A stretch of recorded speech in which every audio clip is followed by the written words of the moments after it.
autonome d'Abidjan une référence internationale. Cette émission vous est présentée par la SODEMI, la porte d'entrée du secteur minier ivoirien. Bonsoir à tous et bienvenue. Si vous nous rejoignez sur NCI, merci de suivre ce nouveau numéro de NCI 360, le magazine de la rédaction qui passe en revue l'actualité de la semaine. À la une ce soir, la radiation de l'ancien président ivoirien Laurent Gbagbo de la liste électorale pour les prochaines échéances électorales, dont les locales à venir prévues en septembre. Une décision qui s'appuie sur une décision de justice selon la CEI et qui provoque l'ire de ses partisans, analyse et décryptage de nos analystes à suivre. Cette absence de Laurent Gbagbo sur la liste électorale a donné suite à des joutes verbales faisant monter d'un cran les tensions entre pouvoir et opposition, moins d'un quart de siècle après les graves crises qui ont secoué le pays et à seulement 3 mois des municipales et régionales. Faut-il craindre l'escalade? Nos analystes également se prononceront sur la question. Et puis, en toute fin d'émission, l'actualité internationale, l'actualité africaine, marquée par de nombreuses tensions au Sénégal autour de la caravane de la liberté de l'opposant Ousmane Sonko. Voilà pour le sommaire. Avec moi en plateau ce soir, je reçois pour vous, chez vous, André Silver-Conan, journaliste, fondateur d'Ivoire Hebdo. Bonsoir André. Bonsoir Ali. Merci d'avoir accepté notre invitation. Cela faisait un moment qu'on ne vous voyait plus. Oui. Pour des raisons de santé, des raisons personnelles non, aussi. moi, les raisons de santé sont derrière. Très bien, parfait. Je m'occupais d'affaires personnelles, je suis dans les business relationnels. Absolument, très bien, merci beaucoup. Alafé Ouakili, journaliste, directeur général de l'Intelligence d'Abidjan, président d'une organisation non gouvernementale également. Bonsoir Alafé Ouakili. Bonsoir Ali. Merci d'avoir accepté notre invitation. Toujours un plaisir. Merci d'être avec nous. Maître Abdoulaye Ben Meïté, lui, ça faisait un moment qu'on ne l'avait pas eu. Député de Kani. Bonsoir maître. Bonsoir. Vous allez bien? Très bien. Merci beaucoup. C'est moi. Vous arborez fièrement l'attribut du député de la Nation. C'est un privilège. Absolument. Merci d'être là en tout cas. Guillaume Bateau, journaliste, directeur des rédactions de Notre Voix, qui va nous rejoindre d'un moment à l'autre. Docteur Ngoran Bangali, GDO, analyste politique, spécialiste des relations internationales, enseignant-chercheur à l'université Laurugnon Guédé de Daloa. Bonsoir docteur. Bonsoir Ali. Merci d'avoir accepté notre invitation. C'est un plaisir. Merci beaucoup. Enfin, maître Meïté Youssouf, qui est avocat. Bonsoir maître. Bonsoir Ali. Vous allez bien? Tout va bien? Oui, tout va bien. Parfait. Merci à vous en tout cas d'être là, messieurs, pour une belle émission pour le décryptage de l'actualité nationale et internationale. Comme indiqué, la liste électorale provisoire est disponible avant son affichage pour tout cas de réclamation lors du contentieux. En prélude donc aux élections locales du 2 septembre prochain, elle est remise par la CEI aux groupements, partis politiques et autres parties prenantes au processus électoral dans le pays, dans les organisations de la société civile. À l'occasion, le président de l'institution électorale ivoirienne, Ibrahim Tuibiar Coulibaly, s'est prononcé sur le cas des citoyens ne figurant pas sur la liste provisoire, parmi eux l'ex-président Laurent Gbagbo, par ailleurs président du PPACI. Le rappel des faits avec Pierre Dipomela et messieurs, on en parle juste après. Le nom du président du Parti des peuples africains Côte d'Ivoire, PPACI, ne figure pas sur la liste électorale provisoire 2023. Le constat a été fait lors d'une rencontre d'information et de sensibilisation à l'endroit des partis politiques et des acteurs de la société civile, organisée par la Commission électorale indépendante à son siège à Cocody, les Deux Plateaux. Rencontre au cours de laquelle les responsables de l'institution chargée d'organiser les élections en Côte d'Ivoire ont remis un exemplaire de cette liste à tous les leaders d'opinion présents. Pour qu'il y ait le contentieux, moi, mon souhait et la logique veut que Gbagbo figure d'abord sur la liste provisoire. Parce qu'on l'a bien appelé liste provisoire. Une fois elle est sur cette liste provisoire, à ce moment-là, ceux qui ne sont pas contents viendront faire des réclamations. C'est ce qui n'est pas fait et c'est ça qu'on n'accepte pas. C'est une très bonne chose que ce cadre ait été créé pour que tous les acteurs qui s'intéressent aux élections échangent avec la CEI. Seulement, je pense que quand même 10 jours, c'est un peu court pour tout ce qu'il y a à faire pendant toute cette période-là. L'occasion a été également saisie par le président de la Commission électorale indépendante pour donner les raisons de l'absence de Laurent Gbagbo sur la liste rendue publique ce samedi. L'avocat du président Gbagbo a saisi la commission électorale pour nous demander des comptes. Nous leur avons expliqué qu'il y a une décision de justice dans laquelle M. le président Gbagbo est déchu de ses droits civils et politiques. Ils ont pris la décision et ils ont saisi le tribunal territorialement compétent, c'est-à-dire le tribunal du plateau. Le tribunal du plateau les a déboutés. Si ça ne se règle pas juridiquement, ça peut se régler politiquement. Et là, ça a du ressort des politiques. La nouvelle liste électorale provisoire est disponible en ligne sur le site de la CEI. Elle comprend 8 16 796 électeurs, dont 3 886 435 femmes et 4 130 371 hommes. L'affichage de cette liste se fera les 28 et 29 mai prochains. Les réclamations et contentieux, eux, auront lieu du 1er au 10 juin 2023. Avant de vous passer la parole, monsieur, je veux préciser à tous nos téléspectateurs et internautes que le parti du président Laurent Gbagbo a été approché pour envoyer un représentant, en l'occurrence l'un de ses avocats ou sa chef de cabinet sur le plateau. Malheureusement, l'invitation a été déclinée avant cette émission. On a tout mis en œuvre pour les avoir. Malheureusement, on n'a pas pu. C'est cette précision que je voulais faire. Messieurs, quand vous entendez le professeur Sébastien Danon-Diédié qui estime que le nom de l'ex-président ivoirien doit figurer sur la liste provisoire. Et de l'autre côté, quand on entend le président de la CEI qui indique que c'est suite à une décision de justice que la commission électorale indépendante l'a radié des listes électorales. Comment vous réagissez, messieurs les analystes, docteur Bangali Ngouran? Je pense qu'on ne devait pas être aujourd'hui en train de débattre sur la question parce que depuis le 25 septembre 2020, la Cour africaine de justice qui siège à Arusha en Tanzanie a émis une décision demandant à la Côte d'Ivoire de réintégrer le président Laurent Gbagbo sur la liste électorale. Alors, je pense que s'il y a une chose sur laquelle tous les acteurs politiques sont d'accord, que ce soit ceux du pouvoir comme ceux de l'opposition, c'est que les institutions supranationales, parce qu'elles évoluent en dehors du contexte ivoirien, ont, disons, cette présomption d'échapper aux pesanteurs politiques qu'on peut peut-être souvent reprocher ou en tout cas soupçonner des juridictions nationales. Alors, pour vous donner un exemple de façon simple et claire, dans la lettre que le président de la République de Côte d'Ivoire adresse au procureur de la CPI le 3 mai 2011, il utilise deux mots pour justifier la raison pour laquelle il demande à ce que la CPI se saisisse du dossier de la crise post-électorale. Il demande que le procureur mène des enquêtes indépendantes et impartiales. Je pense que dans le poids des mots, le plus important souvent, c'est le non-dit. Quand le président sollicite la CPI pour mener des enquêtes indépendantes et impartiales, là, vous revenez à des faits qui remontent à 2010-2011. Faut-il le préciser? Absolument, 2010-2011. Donc le président, à travers ces deux mots, une enquête indépendante et impartiale, part du principe, et c'est une pensée commune à toute la classe politique ivoirienne, quand il y a des faits politiques qui polarisent, disons, la scène nationale et qui suscitent un certain niveau de passion, il est difficile, que ce soit pour les acteurs judiciaires, que ce soit pour la population, de se démarquer de ce climat de polarité. Donc finalement, quand à chaque fois qu'il y a eu des conflits d'une certaine gravité en Côte d'Ivoire, tous les acteurs ont appelé à une enquête internationale. Et donc, il y a, que ce soit du côté de l'opposition comme du pouvoir, l'idée que quand on s'adresse à des juridictions supranationales, il y a cette présomption, en tout cas, d'échapper à des pesanteurs politiques. Et donc, c'est sur ces principes-là qu'en 2011, le président Laurent Gbagbo avait été conduit à la CPI. Et c'est au nom de ce même principe que ces défenseurs saisissent la Cour africaine des droits de l'homme et des peuples pour, disons, continuer une procédure qui avait atteint ses limites au niveau de la Côte d'Ivoire. Et la procédure a été, effectivement, la Cour africaine des droits de l'homme s'est prononcée sur la procédure, en tout cas la sanction administrative, demandant à ce que la Côte d'Ivoire réintègre sur la liste électorale le président Laurent Gbagbo.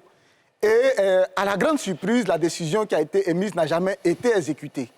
Alors, la décision n'a pas été exécutée parce que la Côte d'Ivoire, entre-temps, donc avant que cette Cour-là ne lui demande de réintégrer Laurent Gbagbo, la Côte d'Ivoire avait décidé de se retirer de cette Cour-là, après un premier verdict qui a été émis le 21 avril 2000 dans l'affaire opposant l'État de Côte d'Ivoire et 2020 et Soro Guillaume. Et donc la Côte d'Ivoire a décidé de se retirer de cette Cour-là. Mais le problème, c'est que, étant donné qu'il y a un préavis d'une année, la décision de la Côte d'Ivoire de se retirer ne prend effet, donc elle ne doit plus exécuter des décisions que seulement après un an. Donc la décision émise concernant Laurent Gbagbo, qui est intervenue le 25 septembre 2020, devait être exécutée à partir du moment où cette décision est tombée avant le 21 avril 2021. Alors si la décision n'est pas exécutée, j'aimerais poser la question de savoir qu'est-ce qui s'est passé. Est-ce qu'il y a une interférence du politique du gouvernement dans l'exécution de cette décision qui était opposable à la Côte d'Ivoire. S'il y a eu interférence, et donc ça suppose que l'affaire n'est pas totalement judiciaire. Voilà. À défaut, s'il n'y a pas eu d'interférence politique, dans ce cas, la décision devrait être exécutée. Donc actuellement, on ne devrait pas être en train de discuter de pourquoi il n'est pas sur la liste électorale. Très bien. Guillaume Bateau. Ah oui. Bon, moi je ne suis pas juriste. Docteur Bangali a fait beaucoup de développement s'appuyant sur la saisine de la Cour africaine des droits de l'homme des peuples. Moi, pour répondre au professeur Dano Didier, le président Laurent Gbagbo ne pouvait pas être sur la liste électorale provisoire. À partir du simple moment où il en a été radié en 2020. Or, je prends l'article 7 du Code électoral. Il est clair. La liste électorale contient les éléments d'identification des électeurs, à savoir numéro d'ordre, numéro d'enregistrement unique. Ça veut dire quoi? Ça veut dire que quand vous inscrivez, vous avez un numéro unique. Or, le président Laurent Gbagbo était déjà sur la liste électorale en 2009-2010. Donc, ce qui s'est passé quand il est revenu de l'AE, ce retour devant les agents de la CEI, le président Gbagbo savait que cela ne pourrait pas prospérer. Parce qu'on ne pouvait pas lui attribuer un deuxième numéro, puisque le numéro d'identification est unique. À partir du moment où il a été radié en 2020, pour des raisons que nous connaissons tous, la seule chose qui aurait pu le ramener sur la liste électorale, c'est que la raison pour laquelle il a été radié a été effacée. Or, en la matière, il a été condamné. Tous les recours sont épuisés. En tout cas, pour ce que les juristes que nous avons consultés nous ont dit, tous les recours ont été épuisés. Le seul recours qui reste aujourd'hui au président Laurent Gbagbo, c'est une amnistie. En dehors de ce recours, je ne vois pas comment la CEI, qui s'appuie sur le code électoral, parce qu'on a voulu faire le débat pour dire que la décision qui a été rendue par le tribunal concernant le président Laurent Gbagbo ne contenait pas la déchéance de ses droits civils et politiques, mais la CEI n'avait même pas à regarder la décision, si la décision contenait la déchéance des droits, parce que l'article 4 du même code électoral que j'ai devant moi est aussi précis. Ne sont pas électeurs les individus frappés d'incapacité ou d'indignité, notamment les individus condamnés pour crime, les individus condamnés à une peine d'emprisonnement sans sursis pour vol, escroquerie, abus de confiance, détournement de deniers publics, faux usage de faux, corruption et trafic d'influence, attentat aux mœurs. Les faillis non réhabilités, les individus en état de contumace, les interdits, les individus auxquels les tribunaux ont interdit le droit de vote et plus généralement ceux pour lesquels les lois ont décidé cette interdiction. Ça veut dire quoi? À partir du moment où la décision qui a été rendue par le tribunal condamne le président Laurent Gbagbo à 20 ans... Vous êtes venu avec la décision? Oui, j'ai la décision. Allez-y. Voilà. Condamne le président Laurent Gbagbo à 20 ans. La CEI ne fait que tirer la conséquence de cette décision. Elle n'a même pas à chercher à savoir si la décision contient la déchéance des droits. Donc c'est ce que la CEI a appliqué. Donc le président Laurent Gbagbo et ses avocats savent très bien que tant que cette décision n'est pas annulée par une amnistie, il ne peut pas être sur la liste électorale.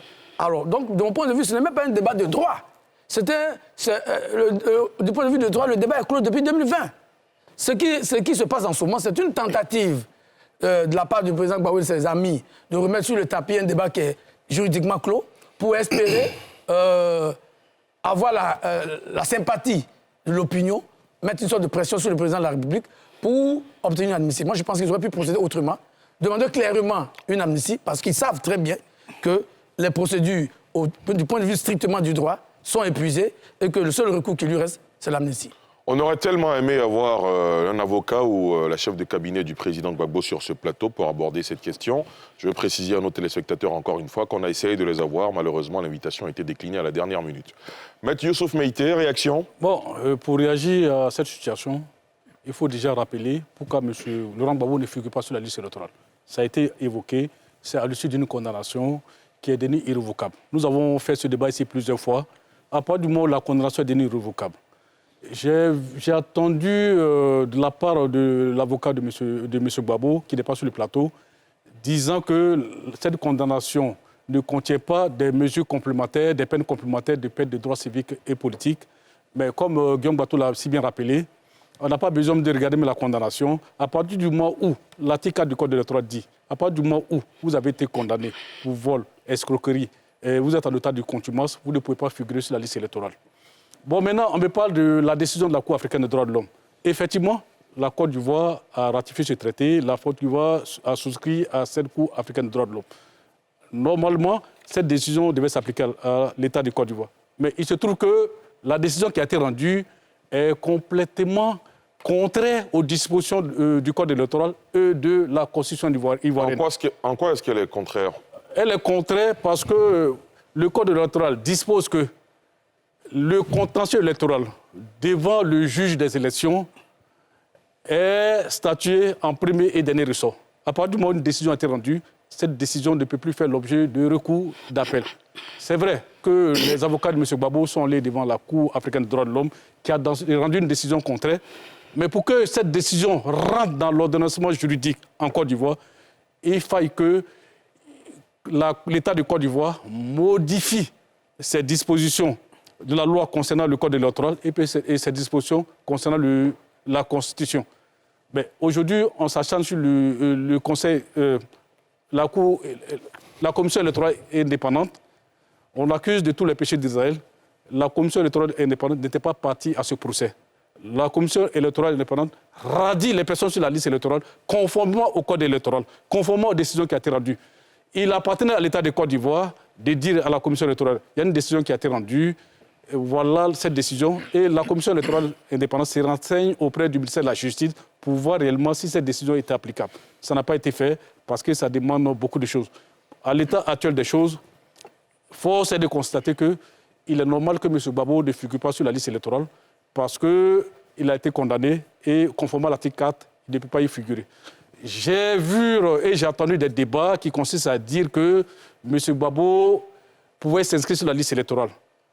C'est vrai que la consoeur Abiba Touré n'est pas là, mais je pense qu'on peut relever le fait que c'est totalement erroné parce que l'inscription sur la liste électorale se déroule une seule fois. L'article 7 a été rappelé par M. Guillaume Bateau. Ça dit que pour s'inscrire sur la liste électorale, il faut avoir un numéro d'enregistrement unique, un numéro d'ordre. Il faut avoir le nom et prénom, les empreintes digitales avec code barre, ce qui veut dire en réalité qu'on s'inscrit une seule fois sur la liste électorale. Et le contentieux en matière électorale se passe lorsqu'il y a eu radiation des personnes sur la liste électorale et lorsqu'il y a eu changement. C'est à l'occasion de ces événements-là qu'on pourrait s'approcher de la liste de la commission électorale indépendante pour pouvoir s'inscrire. Or, ce n'est pas le cas de Gbagbo. Le cas de M. Gbagbo recommande qu'il a déjà été inscrit sur la liste électorale, donc il n'a pas à s'inscrire une deuxième fois.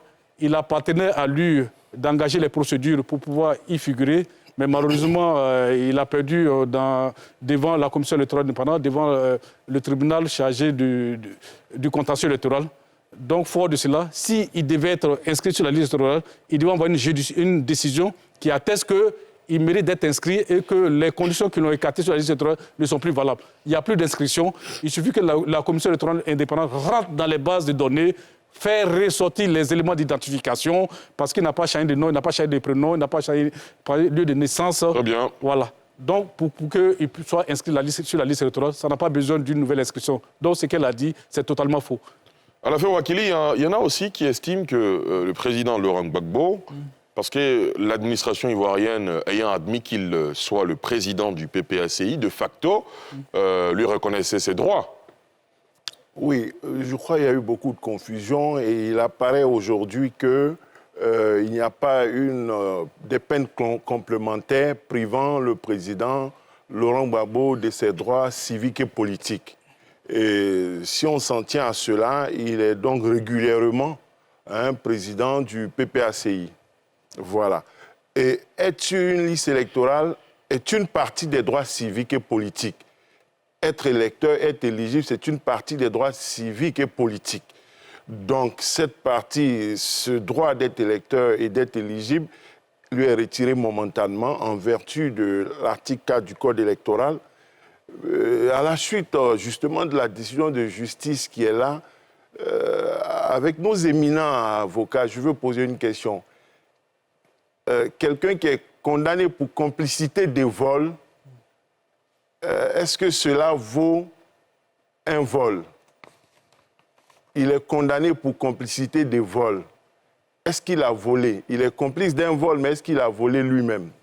Parce que dans le code électoral, l'article 4 évoqué par Guillaume Bateau fait mention de vol et non de complicité de vol. Je voudrais des précisions là-dessus. 1. 2, pour savoir si valablement le président Gbagbo peut être concerné par cet article 4-là. C'est 1. 2, je veux savoir quel est le numéro d'ordre et le numéro d'enregistrement qui a été attribué au citoyen Laurent Gbagbo en novembre 2022, c'est ça? Lorsqu'il est parti devant la CEI. Le récépissé qu'on lui a donné porte quel numéro d'ordre et quel numéro d'enregistrement? Puisqu'il est pas possible, effectivement, à une personne déjà inscrite et étant dans les fichiers de la CEI, de venir s'inscrire une seconde fois. Lorsque cette personne arrive à elle le même nom, la machine doit bloquer. Donc, je suppose que le président Gbagbo n'a pas eu un nouveau numéro d'ordre et je suppose qu'il n'a pas eu un nouveau numéro d'enregistrement. Je suppose. Il faudra vérifier cela. La vigilance à ce niveau-là devrait avoir été exercée. Si nous supposons que le même numéro d'ordre lui a été donné et que le même numéro d'enregistrement lui a été donné, alors on peut conclure valablement que le président Gbagbo n'a pas fait l'objet d'une nouvelle inscription. Il est allé actualiser. On considère que cette présence devant la commission électorale indépendante est une actualisation qui peut se comprendre. Il y a un piège assurément. L'actualisation peut se comprendre puisque M. Gbagbo, Laurent, quand il était sur la liste en 2010, il votait à un endroit, il était au palais présidentiel en qualité de président, il n'est plus au palais. M. Gbagbo Laurent n'habite pas à la Riviera actuellement où il a habité, qui était son domicile connu. Il est dans un autre quartier aujourd'hui. Donc c'est autant de raisons qui peuvent justifier une actualisation de ces données-là. Et pour ce faire, il faut se présenter devant la commission électorale indépendante. De mon point de vue, il y a eu abus de tous les côtés. Lorsque, du côté du PPACI, lorsqu'il considère que c'est une nouvelle inscription et qu'il y a droit, moi j'estime que ce n'est pas une nouvelle inscription, il n'y a pas droit, mais j'aurai l'occasion de revenir de mon point de vue sur des possibilités pour un citoyen d'opérer plusieurs inscriptions. Et dans l'absolu, il n'est pas interdit d'avoir plusieurs inscriptions, à une condition que l'inscription précédente n'ait pas été entérinée. Très bien. Voilà. C'est-à-dire, un citoyen qui a 17 ans, il passe s'inscrire. Il passe s'inscrire. Non. Ou bien s'il a 18 ans, il passe s'inscrire, il ne remplit pas les conditions. Oui. En 2020, il n'est pas sur la liste. Il n'est pas sur la liste. En 2022, à l'occasion de la nouvelle révision, il passe s'inscrire. C'est une actualisation. Il n'a pas été pris en compte. Il s'est inscrit, il n'a pas été pris en compte. On vous a bien compris à la donc, il est possible, pour des circonstances extraordinaires, de s'inscrire à plusieurs raisons. Non, j'explique mon cheminement. Non, on le laisse terminer son développement. La Wakili, allez-y au bout. Je suis bien obligé de vous interrompre. Dans le cas du président Gbagbo, il s'agit d'une actualisation et il y a un abus de tous les côtés parlant d'inscription nouvelle. Et je voudrais qu'on nous donne des informations sur le numéro d'ordre et le numéro d'enregistrement inscrit dans le récépissé qui lui a été remis. C'est un élément qui est important pour la suite des débats. Vous aurez le temps de répondre. Ne vous inquiétez pas. Des personnes qui ne sont pas sur la liste électorale. D'accord. Je pense que ça a été suffisamment précis. Vous aurez le temps de répondre. André Silver-Kona, les autres n'ont pas encore parlé. André Silver, allez-y. Merci. Moi, je ne veux vraiment pas rentrer dans les détails juridiques et tout cela. Parce que le problème de la radiation du président Laurent Gbagbo est un problème politique. Aussi simple que cela. Le procès est un procès politique. Il a été condamné pour complicité de vol, le cas de la BCAO. Mais ramenons-nous un peu en arrière. cette affaire de casse de la BCEAO, ce n'était pas la première fois que la BCEAO était cassée en Côte d'Ivoire. Si tant est que, par principe, il fallait juger les choses concernant la BCEAO, on aurait commencé par le casse de la BCEAO de 2003 qui avait été imputé à la rébellion. Première chose. Jusqu'à preuve du contraire, je n'ai pas vu de décision des autres États comprenant, constituant la BCEAO, commandant donc des poursuites à l'encontre du président Laurent Gbagbo et de ses autres accusés dans l'affaire. Affaire politique. Il a été condamné à 20 ans, rappelez-vous, je crois en 2018-19. Et ce jour-là, il avait plusieurs accusés. Lui, il était absent. Gilbert Akembo, Désiré Dallo, Justin Katina Koné et 2 ou 3 autres.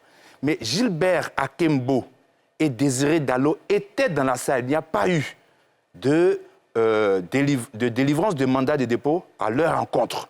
C'est un problème politique. C'est un procès politique. Et donc, aujourd'hui, moi, j'ai beaucoup de peine. Parce que, voyez-vous, les histoires d'exclusion ont créé toujours des problèmes à la Côte d'Ivoire. 1995, il y aura bientôt 30 ans, le boycott actif. Et justement, l'une des conséquences de l'exclusion de M. Ouattara, qui était alors opposant. Rappelez-vous, la loi de la Côte d'Ivoire ne me permet pas d'être candidat. C'est alors l'opposant Alassane Ouattara qui disait cela. Mais on est passé donc de l'instrumentalisation des tests de la loi à l'instrumentalisation de la justice. Mais pendant combien de temps allons-nous faire cela? Moi, je ramène vos téléspectateurs à une déclaration du président Alassane Ouattara en visite d'État à Katiola en 2019. Il a dit il n'y aura pas d'exclusion. Tout le monde sera candidat. Mais quand il le disait, le président Laurent Gbagbo était encore à la CPI. Et sans doute qu'on pensait qu'il resterait à la CPI. Mais il est rentré en 2021. Mais ce même jour, le président Alassane Ouattara a dit autre chose. Il a dit, si mes autres challengers sont candidats, moi aussi je serai candidat.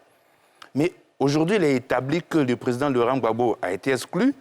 Le président Henri Konan Bédié aura 91 ans en 2025, donc c'est peu probable qu'il parte.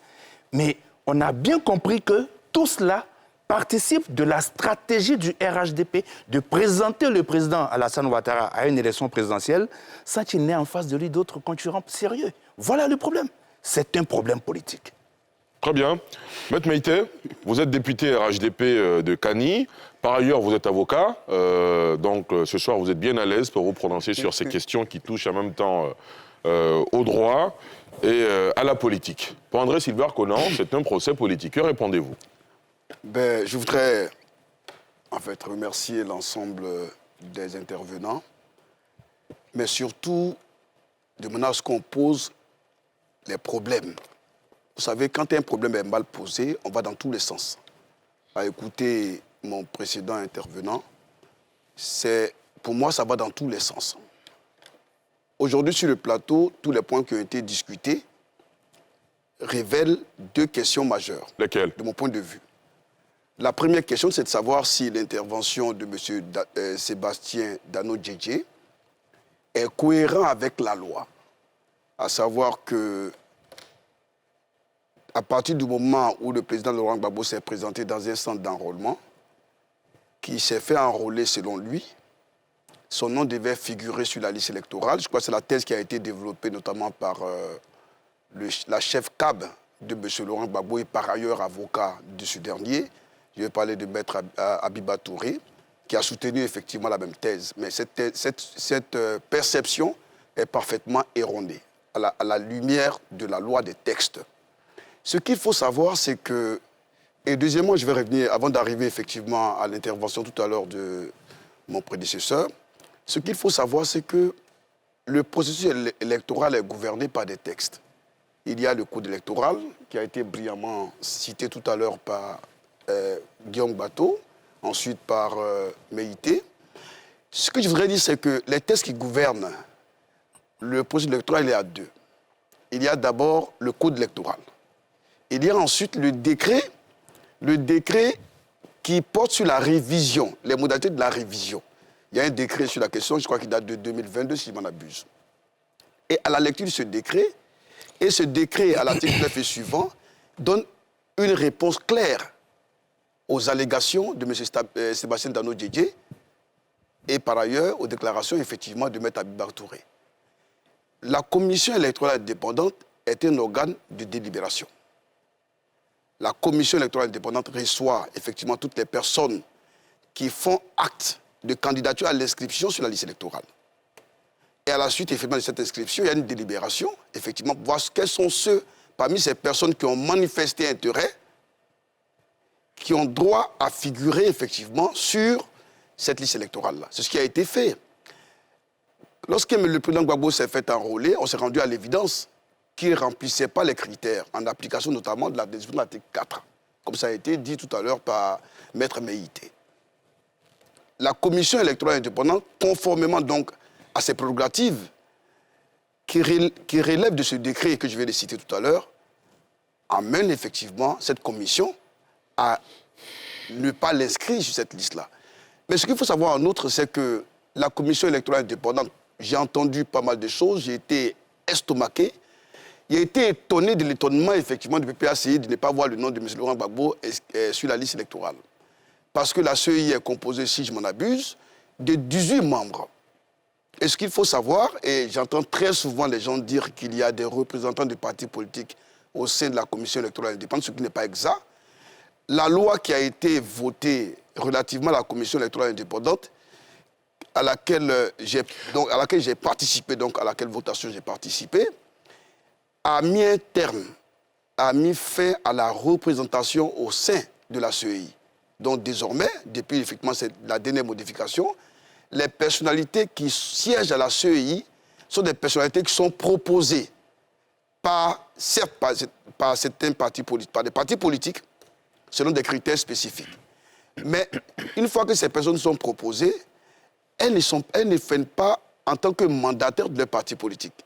Donc c'est des Ivoiriens qui sont assermentés, qui viennent prendre l'engagement de se conformer à la loi. Et ces 18 personnes forment la CEI. Quand j'entends M. Abiba Touré s'en prendre vraiment de façon inélégante au président de l'institution, j'avoue, j'ai été choqué. Et qui plus est, c'est une avocate. Je pense qu'en tant qu'avocate, elle se doit quand même d'avoir l'égard pour les institutions quand même d'une république. Au-delà, mais je peux comprendre aussi qu'elle ne s'est pas encore acclimatée. Quand on est avocat au barreau de Paris, quand on essaie de jouer, effectivement, d'occuper un poste politique en Côte d'Ivoire, il est bien séant de s'acclimater, de se mettre aux normes des dispositions légales en vigueur en Côte d'Ivoire. Je pense qu'elle a le temps, effectivement, de se mettre... elle a le temps, n'est-ce pas, de se mettre en règle, d'apprendre davantage des dispositions légales en Côte d'Ivoire. Bon. Et elle comprendra. Elle n'est pas là. Elle comprendra. Non, je le dis. Oui, bien sûr, on ne va pas faire un procès pour... Elle comprendra que, manifestement, la lecture qu'elle a de la non-inscription de M. Laurent Gbagbo est complètement erronée. Mais au-delà, pour revenir effectivement sur la déclaration tout à l'heure de M. André Sylvain Conan, je voudrais dire qu'il faut éviter de caricaturer tout. Et puis, il faut éviter, surtout quand on est journaliste, et je voudrais effectivement, c'est vraiment de façon sincère que je le dis, nos concitoyens sont confrontés à un manque d'informations. Toutes les informations aujourd'hui sont prises sur les réseaux sociaux. Quand des déclarations viennent de M. André Sylvain Conan, il y a des personnes qui prennent ça comme vérité. À partir de ce moment, pour moi, avant de faire une déclaration, il faut soi-même aller à l'information vraie. De quoi s'agit-il?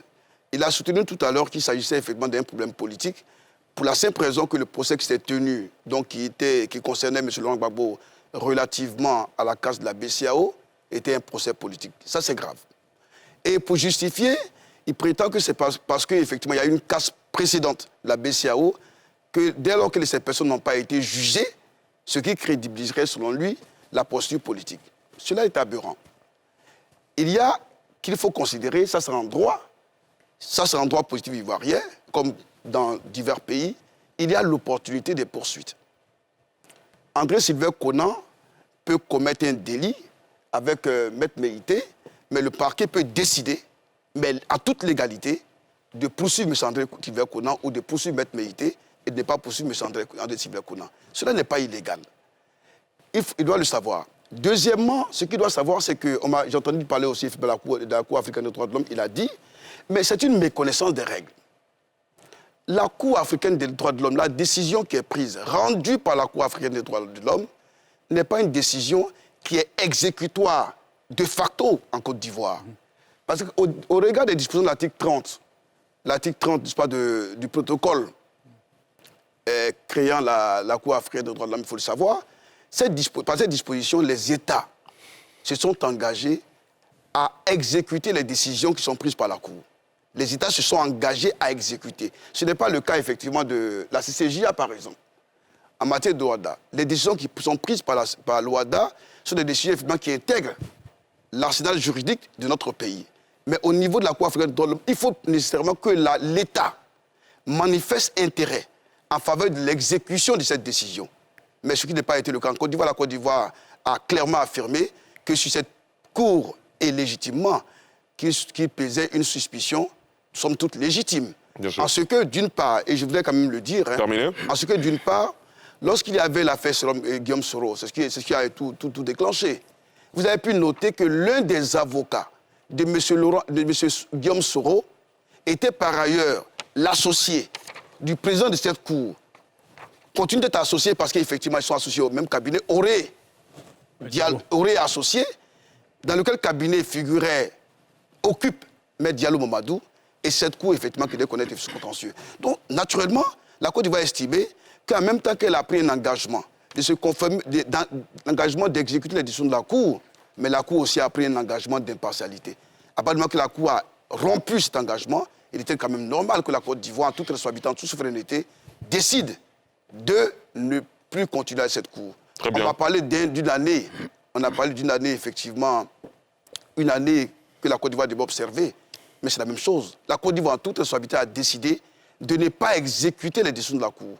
À partir de ce moment, la décision qui a été rendue en faveur de Guillaume Soro, ou Laurent Gbagbo, quelle est la portée de cette décision sur les institutions de la Côte d'Ivoire? Quand la Côte d'Ivoire choisit de ne pas les exécuter, et ces décisions sont opposables à l'administration judiciaire, à l'administration ivoirienne. Voici les questions. Parfait.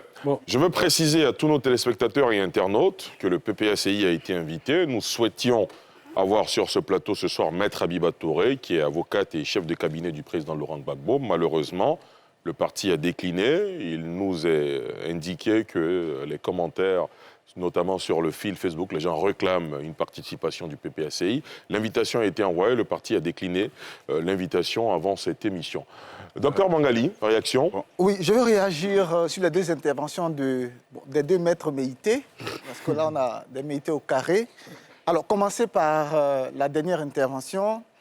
Alors, Maître Meïté a relevé le fait que la décision n'a pas été exécutée par la Côte d'Ivoire. Cela confirme le fait qu'il y a eu des interférences politiques dans la procédure. Parce qu'à partir du moment où une décision de justice a été rendue au niveau de la Cour africaine de justice et que l'État de Côte d'Ivoire décide de ne pas exécuter la décision, je pense que c'est bien une interférence politique. À partir du moment où la position du gouvernement était que le gouvernement n'interférait pas dans une procédure judiciaire. C'est la première chose. La deuxième chose, il ne faut pas trouver des raisons pour ne pas se soumettre à la justice. Je pense que si on veut aujourd'hui, sur la base des arguments qu'il a relevés, mettre en doute l'impartialité de cette cour, on peut appliquer le même raisonnement au système judiciaire ivoirien, où vous avez une partie des magistrats, et les magistrats du parquet qui sont nommés par le ministère public, qui ont pour supérieur hiérarchique le ministre de la Justice. Donc si on veut appliquer le même principe, on considère qu'on ne peut pas faire confiance à une justice où vous avez une partie, les magistrats du parquet, qui sont nommés par le ministre de la Justice, qui ont pour supérieur hiérarchique le ministre de la Justice, qui est un membre d'un parti politique. Et en plus de cela, même les magistrats de siège, qui sont censés être indépendants, mais leurs affectations sont faites par le ministère public. Donc, ce ne sont pas entièrement des personnes qui sont libres déjà. Donc, je pense qu'il ne faut pas trouver des subterfuges pour éviter que le pays honore son engagement vis-à-vis de cette cour-là. C'est la première des choses que je voulais relever. La deuxième des choses, pour répondre à Maître Meïté Youssouf, qui a voulu expliquer le fait que la Côte d'Ivoire ne se soit pas pliée à la décision de la Cour africaine de justice en raison du fait que cette décision violait un article du Code électoral. Je pense que je vais lui envoyer l'article 87 de la Constitution de la Côte d'Ivoire qui dit que les traités ou accords régulièrement ratifiés ont dès leur publication une autorité supérieure à celle des lois. Donc je considère que sur ce point, à partir du moment où la Côte d'Ivoire s'est engagée auprès de la Cour africaine de justice en ratifiant son protocole, eh bien, il faudrait qu'on ne trouve pas des subterfuges à partir du moment où nous avons pris l'engagement librement et que l'article 30 qui a été cité tout à l'heure dit que les États partis au présent protocole s'engagent à se conformer aux décisions rendues par la Cour dans tout litige. Donc, quel que soit l'argument qu'on trouve, je pense que ça ne serait utile que pour justifier, pour camoufler l'immiscion du politique dans une procédure judiciaire qui a connu peut-être son évolution au niveau des juridictions nationales, mais qui ont leur prolongement au niveau supranational. Donc, à partir du moment où l'État de Côte d'Ivoire fait obstruction à l'application de la décision de justice émise par la Cour africaine de justice, il y a bien une interférence du politique dans la procédure judiciaire et on considère que s'il y a interférence politique, cela confirme la thèse développée tout à l'heure par André Sylvain Conan, que la procédure n'est juridique qu'en apparence, mais dans le fond, il y a des implications politiques, des pesanteurs politiques qui font qu'aujourd'hui, je pense qu'il faut effectivement aller vers une solution politique et ne pas continuer de brandir les justificatifs liés au fait qu'on doit respecter les procédures judiciaires. Youssouf Meïté. Bon, je réponds directement à M. Bangali pour lui dire que l'article qu'il vient de citer, c'est-à-dire que les traités, règlements ratifiés doivent être exécutés. Mais ce qu'il oublie d'ajouter, c'est qu'en droit international, c'est-à-dire que les dispositions de la Constitution sont supérieures aux traités. Il y a beaucoup de jurisprudences qui ont été rendues en la matière, la jurisprudence Saran, la jurisprudence Koné. Donc, à partir du moment où un traité est en contrariété avec la Constitution, il faut obligatoirement une révision de la Constitution. C'est une disposition de la Constitution. Il se trouve que la Cour africaine des droits de l'homme, qui rend des décisions qui sont effectivement exécutoires, mais on ne peut pas s'empêcher de relever quand même quelques dysfonctionnements de cette Cour-là, qui rend des décisions souvent incongrues, aberrantes, qui rentrent en contradiction avec les dispositions de la Constitution des pays. Je cite quelques cas. Vous allez voir que au Bénin, par exemple, très rapidement, au Bénin, cette Cour-là est allée au-delà de sa compétence. Voici une difficulté qui opposait un individu sur le droit au Ouada, alors qu'il y a une juridiction spécialement chargée de régler, de juger des contentieux concernant le droit au Ouada, mais la Cour africaine des droits de l'homme s'est permise de trancher ce litige-là. Je n'aurai pas encore concernant les difficultés. Ce que vous dites, c'est que pour vous, la Cour africaine des droits de l'homme n'est pas crédible. N'est pas crédible, non, j'essaie d'argumenter. Terminé. Voilà, je termine. Que la Cour africaine des droits de l'homme rend souvent des décisions qui ne relèvent pas de ses compétences. Par exemple, quand la Cour africaine des droits de l'homme demande à l'État béninois d'abroger une réforme de la Constitution, parce qu'un individu allait saisir cette Cour-là pour dire qu'il y a des dispositions de la Constitution qui, lui, le dérangent. Est-ce que c'est le droit de cette Cour-là? Est-ce que c'est le devoir de cette Cour-là de se prononcer sur les dispositions? Ça n'a rien à voir avec le cas ivoirien. Hein. Le cas ivoirien, j'en reviens. Ça n'a rien à voir. J'en reviens sur le cas ivoirien. Terminé, Est-ce qu'il relève de la compétence de cette Cour-là de se prononcer sur la Constitution, de demander aux États d'abroger la Constitution? J'ai dit non. Maintenant, je réponds concernant au dossier de Gbagbo, tel qu'a été exposé par André Sylvain Conan, qui dit que c'est un dossier politique. Mais il se trouve qu'il y a eu des faits. Est-ce que, oui ou non, il n'y a pas eu une instruction au sein de la BCAO pour aller prendre illégalement des devises et des sommes? Ça, c'est une infraction. Est-ce que le fait de juger ces infractions-là constitue un procès politique? Je dirais non. il a dit tout à l'heure que des individus qui ont été jugés n'ont pas eu de mandat de dépôt. Effectivement, Gbagbo le Roi qui a été jugé, qui a été condamné, dont la décision est devenue irrévocable, il est venu en Côte d'Ivoire. Normalement, il aurait dû être arrêté pour être emprisonné, mais ça n'a pas été le cas. Problème politique. Non. Donc, je vais vous dire que ce n'est pas forcément un problème politique. À partir du moment où il y a eu des condamnations, mais par rapport au processus de réconciliation et autres, il y a eu une loi d'amnistie qui a été prise vis-à-vis de ces personnes qui étaient condamnées, mais Gbagbo n'était pas concerné. Je pense que ce que les partisans de Gbagbo doivent faire, c'est de saisir le Parlement, ils ont un groupe parlementaire, demander une loi d'amnistie. Voilà, là, maintenant, on vient en politique. Très bien. Voilà. Okay. Alors, monsieur Hippo Bernardin nous appelle de Yopougon. Bonsoir, monsieur Bernardin. Hippo. Vous nous entendez ou pas? Est-ce qu'il peut éteindre son poste récepteur certainement des problèmes techniques. On reviendra à lui, peut-être. Guillaume Bateau. Oui. Avant la pause. Moi, je pense qu'on veut nous envoyer dans un débat juridique qui n'en est pas un. Je le dis, du point de vue strictement du droit, ce débat est clos depuis septembre 2020. Et les recours ont été épuisés. Aujourd'hui, on ramène le débat alors qu'on savait pertinemment que le président Gbagbo n'était pas sur la liste. On utilise des subterfuges. Alors, je vais répondre un peu à mon frère Bangali, qui parle des magistrats qui sont nommés. Mais Bangali, c'est fait en Côte d'Ivoire depuis 1960. Ah oui, les magistrats sont nommés par le ministère de la Justice. Ça, c'est pas nouveau. Tout ce que tu as évoqué, c'est pas nouveau. Donc, et c'est constitutionnel. Quand le président Oufou était au pouvoir, les magistrats étaient nommés de la même façon. Quand le président Bédié est arrivé au pouvoir, les magistrats étaient nommés de la même façon. Quand le président Gbagbo lui-même était au pouvoir, les magistrats étaient nommés de la même façon. Donc, c'est pas ça le vrai problème. Donc, il ne faut pas... Parce que si on va, on te suit, ça veut dire qu'on remet en cause même... Je répondais au raisonnement je veux dire, que quand tu estimes que par le simple fait que les magistrats sont nommés par... Encore qu'il y a la... Comment on appelle ça? Il y a des procédures. Il y a des procédures. Et que le ministre de la Justice ne se lève pas pour faire ce qu'il veut. Voilà. Donc, il ne faut pas... Si on rentre dedans, c'est le fondement de l'État même qu'on attaque. Donc, je pense que ce n'est pas notre objet. Deuxièmement, je veux répondre à l'affaire qui a posé 2 ou 3 questions.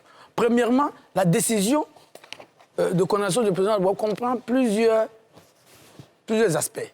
Il a parlé de complicité de vol. Mais il n'y a pas que ça. Je vais vous lire quelques extraits de... Très rapidement, Guillaume Bateau. Oui. Donc, effectivement, M. Laurent Gbagbo, Akengbo Gilbert, Désiré Dallo ont été condamnés, jugés coupables de faits de complicité de vol en réunion à main armée et avec effraction. Ça, c'est une première partie. Mais il suit aussi qu'ils ont été condamnés, sont jugés coupables de faits de détournement de deniers publics. Or, justement, l'article 4 du Code électoral vise clairement les détournements de deniers publics. Maintenant, parce que il faut pas... Moi, je ne dis pas que cette décision qui a été rendue, elle est juste ou elle est injuste. C'est pas ça le débat. C'est déjà fait, c'est irrévocable. C'est pas ça le débat. Même si on considère qu'elle est injuste, parce que mon ami André Sylvain Konan nous dit que tout c'est politique, donc tout a été fait contre le président Gbagbo, c'est injuste. C'est son droit de le dire, c'est pas mon point de vue, mais c'est son droit de le dire. Même si on considère que cette décision est injuste, mais c'est une décision de justice qui existe. On ne peut pas la nier. Et ceux qui veulent la contester, ils avaient des recours qu'ils ont épuisés. Et qu'aujourd'hui, donc, rendent cette décision définitive. Irrévocable. Irrévocable. Et donc, la seule solution qui s'offre au PPACI et à son chef, c'est de... Alors, Maître Médé Youssouf a avancé une piste. Ils ont un groupe parlementaire, ils sont en alliance avec le PDCI au Parlement, donc ils ont beaucoup de députés. Ils peuvent initier une loi d'amnistie venue des députés proches du président Bédié Gbagbo. S'ils ne pensent que c'est trop compliqué, ils n'ont qu'à demander tranquillement au président Ouattara. Bon, monsieur le président, on s'est rendu compte que le président Gbagbo a été condamné, il n'était pas là, pour des raisons que vous savez. Il est venu, il ne peut pas s'inscrire sur la liste électorale. Vraiment, on vous demande pardon. L'amnistie que vous avez prise en 2018, élargissez-la au président Gbagbo. ou prenez une autre amnistie pour lui seul. À partir de ce moment, les choses sont simples. Mais faire comme si on ignorait qu'il était absent de la liste électorale, c'est faire de la diversion. Et je termine par la deuxième réponse à mon ami Alafé qui dit il est allé se présenter devant les agents de la CEI, on lui a donné le numéro d'ordre, on lui a donné le récépissé. Non. Le document qu'on lui donne, c'est le reçu pour dire qu'il est venu donner des informations. C'est tout.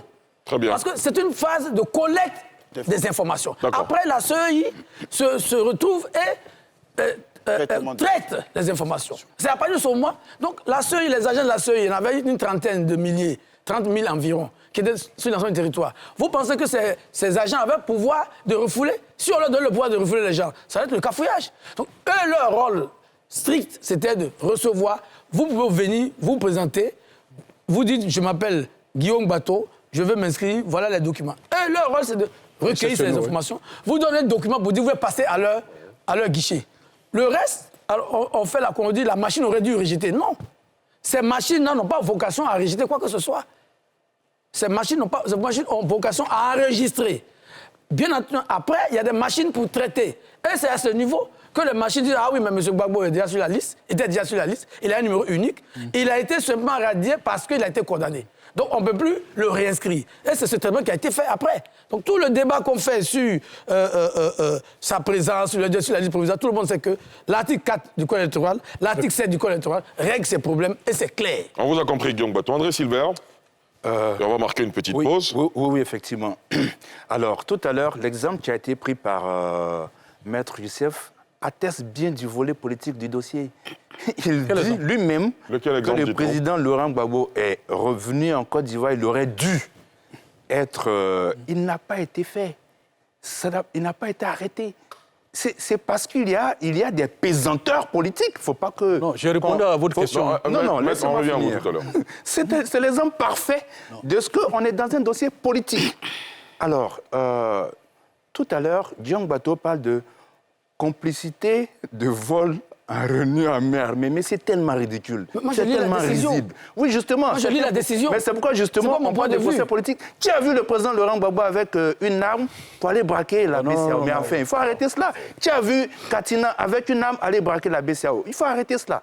Bref, on était dans un contexte, justement, où il y avait deux gouvernements. Mais je ne vais pas revenir. Non, je ne vais pas revenir. Tout le monde connaît ma position sur l'élection du président Alassane Ouattara face au président Laurent Gbagbo. J'estime que le président Alassane Ouattara avait gagné. Donc, on n'en est plus là. Oui, mais si tu estimes, il faut en tirer les conséquences. S'il vous plaît, monsieur, vous n'allez pas parler ensemble. Hein. On doit marquer une courte pause, terminer. On n'en est plus là. Mais c'est un procès politique et on le sait.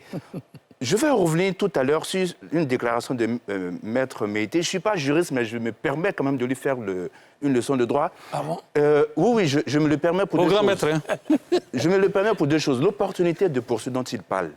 L'opportunité de poursuite ne veut pas dire que le procureur, il dit non, moi je ne m'occupe pas de ça, je ne m'occupe pas de ça. Non, c'est par rapport aux éléments qu'il détient dans le temps. Il ne faut pas qu'on nous ramène à des histoires le procureur est libre de poursuivre telle personne ou concernant la case de la BCEAO.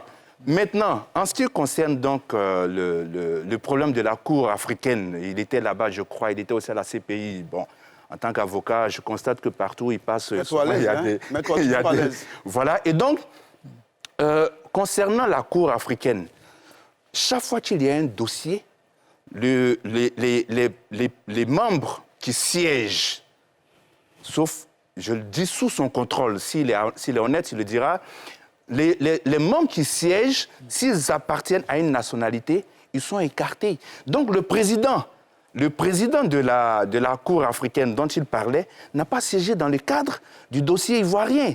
Et donc, quand il fait croire que c'était un ami, un associé d'un avocat de Guillaume Soro, cela n'a aucun sens parce que le président de la Cour africaine n'a pas siégé au cours de ce dossier. Maintenant, concernant la CEI, voyez les images que vous montrez, je ne sais pas si vos téléspectateurs voient cela, mais le président Laurent Gbagbo est allé se faire enrôler.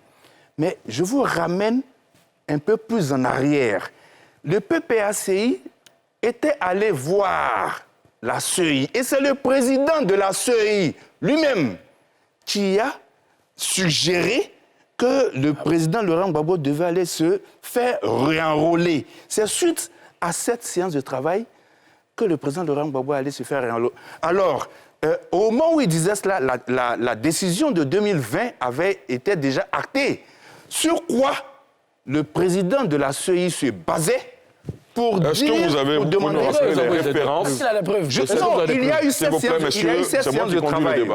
J'invite vos téléspectateurs qui sont connectés. Est-ce que vous avez des documents J'invite vos téléspectateurs d'avoir des éléments comme preuve de cette... téléspectateurs à faire des recherches sur Google et ils retrouveront cette séance de travail que les représentants du PPACI ont eu avec le président de la CEI. Il y a eu des déclarations. C'est suite à cela que le président Laurent Gbagbo allait se faire réenrôler. Donc, sur quoi se basait donc la CEI à ce moment quand la CEI demandait que le président Laurent Gbagbo se fasse réenrôler? Nous sommes dans un problème. Très bien. Monsieur, rapidement. Non, rapidement. Vous savez, ne parlez pas des choses que vous ne maîtrisez pas. C'est dangereux. Alors, je vais réagir sur 2 points, si vous permettez. Allez-y, allez-y. Le premier point, c'est quant à savoir, effectivement, relativement à la casse de la BCEAO. Il a fait allusion à une première casse de la BCEAO. Qui était au pouvoir? Ce n'est pas Alassane Ouattara, je pense. On était dans un crime. La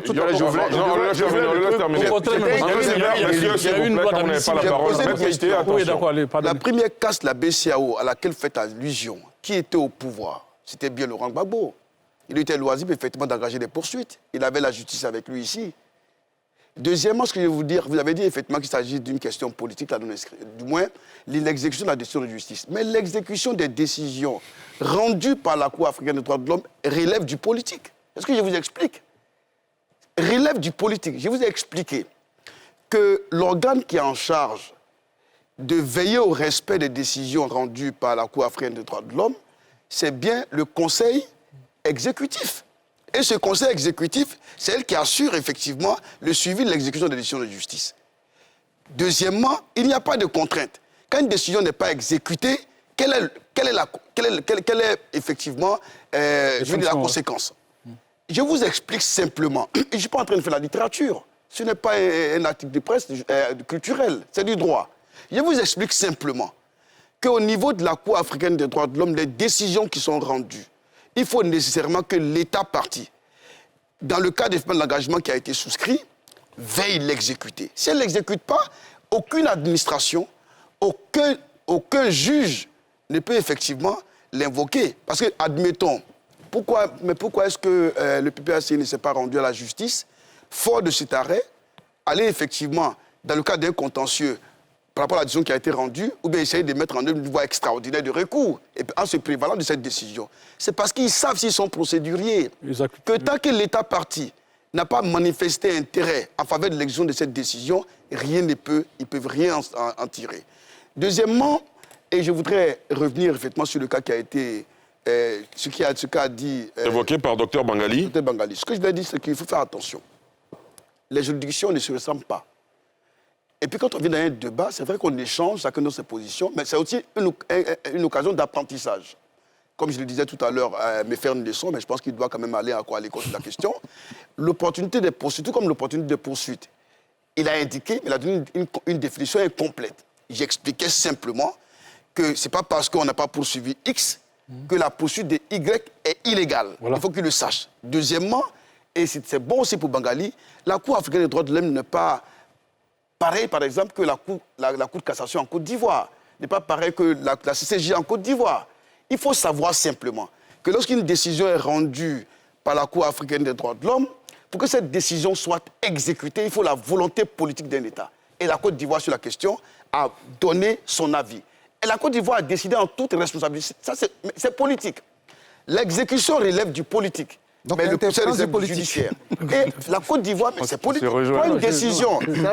S'il vous plaît, même le fait d'appartenir à cette cour relève du politique. À moins qu'on n'ait pas la même définition de la chose politique. La Côte d'Ivoire a décidé, comme le Bénin, comme le Rwanda, comme la Tanzanie qui abrite cette cour, ces pays ont décidé de ne pas reconnaître désormais ni cette cour, en termes effectivement, par rapport à l'engagement qui a été pris. Ni ses décisions. Ni ses décisions. D'accord. Ça relève du politique. La Côte d'Ivoire, en toute responsabilité, a décidé que cette décision ne lui est pas opposable. Il lui appartient effectivement. Et en plus, le Conseil exécutif n'a qu'à prendre acte et donc aller devant effectivement la conférence des chefs d'État pour voir effectivement ce qu'ils peuvent en faire. Ce n'est pas un coup crédible. Un coup ne peut pas être crédible lorsque le pays qui l'abrite, il ne la reconnaît même pas.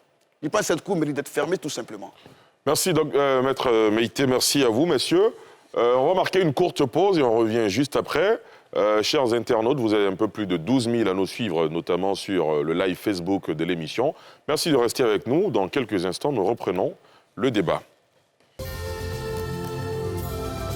Port autonome d'Abidjan, une référence internationale. La SODEMI, la porte d'entrée du secteur minier ivoirien. Retour sur le plateau de NCI 360. Dans la première partie de cette émission, nous avons évoqué la radiation de la liste électorale de l'ancien président ivoirien Laurent Gbagbo et cette absence de l'ancien président sur la liste électorale publiée par la CEI a donné suite à des joutes verbales faisant monter d'un cran les tensions entre pouvoir et opposition. À seulement 3 mois des échéances des municipales et régionales, faut-il craindre l'escalade? On fait le point avec Pierre Dippo-Melin et on en parle avec nos invités dans un instant. Laurent Gbagbo, Soro Kibafori Guillaume et Charles Blé Goudé sont les illustres absents de la liste électorale publiée par la CEI.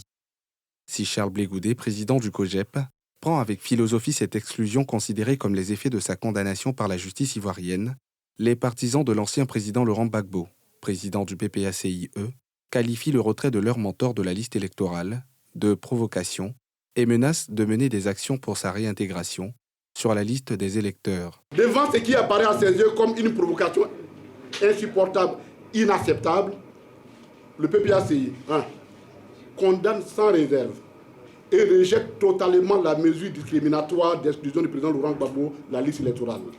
Il la juge inacceptable et il ne l'acceptera pas. Exige le rétablissement immédiat du droit de vote du président Laurent Gbagbo. Le porte-parole du PDCI a donné lui aussi dans le même ton. Cette situation doit être rétablie rapidement pendant la phase de contentieux. On est dans un contexte difficile et fragile. La réaction du secrétaire exécutif du RHDP ne s'est pas fait attendre. Pour lui, il est logique qu'une personne déchue de ses droits civiques ne figure pas sur la liste électorale. Le nom de Laurent Gbagbo n'a pas été retiré de façon abusive ou arbitraire ou sans raison. Il ne bénéficie pas de droits civiques et civils du fait de sa condamnation. Ce n'est pas en prenant la rue que Laurent Gbagbo sera inscrit sur la liste. Ils peuvent gérer cette question dans le tumulte ou, tout comme ils peuvent gérer cette question par la voie du dialogue, en se disant que de toutes les façons, l'amnistie relève du pouvoir discrétionnaire du président de la République. Cette passe d'armes a fait monter la tension d'un cran. Des étudiants pro-PPACI ont embouché la trompette des menaces sur les réseaux sociaux, appelant à une intégration immédiate de Laurent Gbagbo sur la liste électorale. Que le président Laurent Gbagbo n'est pas sur la liste électorale. Et nous lançons un appel. Nous estimons que la CEI est une structure responsable. Et nous voulons profiter de cela pour interpeller la CEI. Laurent Gbagbo n'est pas votre camarade. Donc quand vous prenez des résolutions, quand vous prenez des décisions en faveur de Laurent Gbagbo ou en sa défaveur, réfléchissez très bien. Très bien, parce que d'un moment à l'autre, nous allons réagir. À leur suite, d'autres étudiants pro-RHDP ont donné la réplique.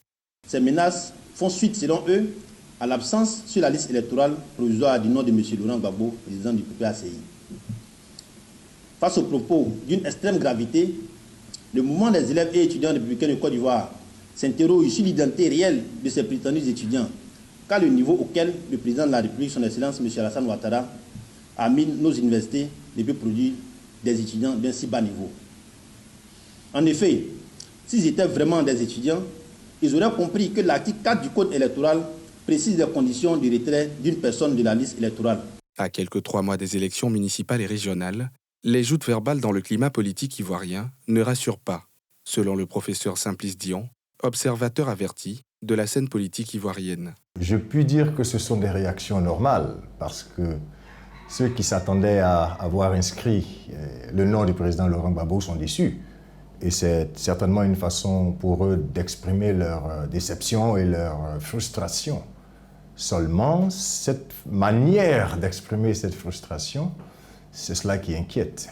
Parce qu'on a assisté à des déclarations qui sont parfois inquiétantes, parfois belliqueuses, parfois même bellicistes, Et tout ça, ça nous montre que la paix en Côte d'Ivoire est menacée, mais parce que c'est une paix qui a toujours été fragile. C'est pour ça que nous avons toujours demandé à ce qu'on fasse attention à nos mots, à nos paroles et à nos comportements. Certains veulent déjà bander les muscles, mais ce n'est pas la solution. Il y en a d'autres qui demandent qu'on réinscrive le nom du président Gbagbo, mais qui le demandent avec la manière. Je crois que ceux-là sont dans la bonne voie. Je pense que rien n'est impossible en Côte d'Ivoire. Si le président Laurent Gbagbo n'est pas candidat à ces élections locales du 2 septembre prochain, son absence de la liste électorale est vue par ses partisans comme un acharnement du pouvoir contre le président du PPACI, candidat aux prochaines élections présidentielles de 2025, selon ses partisans. Monsieur, est-ce les prémices d'une escalade? On a connu déjà ces moments, pareil, où dans chaque camp, on bombe le torse, on sort les muscles, pour in fine arriver à une crise qui secoue le pays. Est-ce qu'on a besoin de cela encore en Côte d'Ivoire? De mon point de vue, non. Comment on peut prévenir une telle escalade? Alafé Ouakili. Oui, pour sûr, il y a de l'inquiétude, mais je pense qu'après la première réaction du PPACI qui a été énergique et qui a été forte, qui était sous le sceau peut-être de la colère, et il y a une sorte d'accalmie qui aussi peut expliquer le refus de venir sur un plateau pour envenimer peut-être la situation avant d'avoir réuni l'ensemble des éléments de langage pour appréhender la situation à la faveur de toutes les explications qui ont été données suite aux 2 prises de parole du parti, notamment avec M. Katina Kone et aussi avec Abiba Touré. Donc, c'est les 2 prises de parole officielles, les 2 prises de parole qui engagent le parti. Bien entendu, il y a eu beaucoup d'autres déclarations de partisans, de militants, ça et là.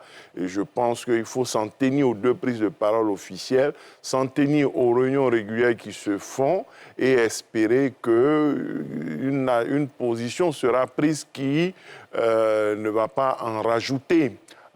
Certainement aux tensions et aux inquiétudes. Relativement à la question peut-être de base qui conduit à avoir cette inquiétude, moi je voudrais rappeler que, sans vouloir rappeler un ancien sujet ou revenir sur ce qu'on a dit tout à l'heure, que concernant la commission électorale indépendante même qui travaille en ce moment, nous avons eu une décision de la Cour africaine des droits de l'homme et des peuples qui avait demandé de réformer cette même commission.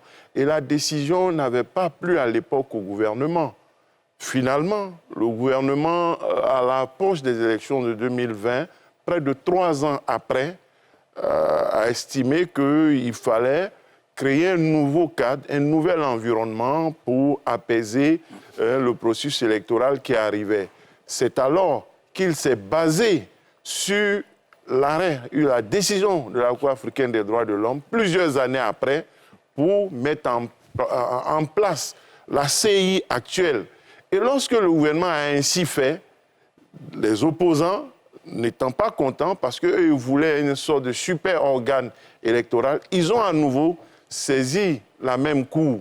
Et à cette occasion, la Cour avait rejeté leurs mesures provisoires demandées, permettant ainsi la mise en place de l'actuelle commission électorale indépendante. Cela ayant été fait, ils ont continué à contester et ils n'ont jamais eu valablement gain de cause. Cet élément me permet, parce que demander qu'un seul individu soit réinscrit sur la liste électorale est une décision secondaire, de mon point de vue. Quoiqu'elle soit jugée aberrante et incongrue par rapport à une décision demandant même de réformer la commission électorale indépendante. Et cela fut fait, finalement. Je voudrais inviter justement à la mesure, à la modération dans l'appréciation des choses et se dire que dans la perspective du temps long, quand les uns parlent d'amnistie, quand d'autres parlent de telle ou telle procédure, il y a des possibilités de trouver des solutions pour apaiser la situation et éviter les tensions qui pourront nous rappeler les choses qui se sont passées il y a quelques années dans le pays. Il me paraît important que les uns et les autres fassent preuve de responsabilité pour que nous puissions aborder les élections qui arrivent en septembre, le 2 septembre 2023. Guillaume? Oui, d'abord, moi je ne suis pas d'accord avec le DG à la fin quand il dit que les réformes apportées ou les améliorations apportées à la CEI ont été faites sur la base de la décision de la Cour africaine des droits de l'homme et des peuples. Ce n'est pas tout à fait exact. Il faut rappeler quand même qu'il existe des cadres de discussion ici en Côte d'Ivoire depuis longtemps, et des propositions, il y a même des partenaires comme le NDI, d'autres partenaires qui accompagnent la Côte d'Ivoire dans l'amélioration de son processus électoral.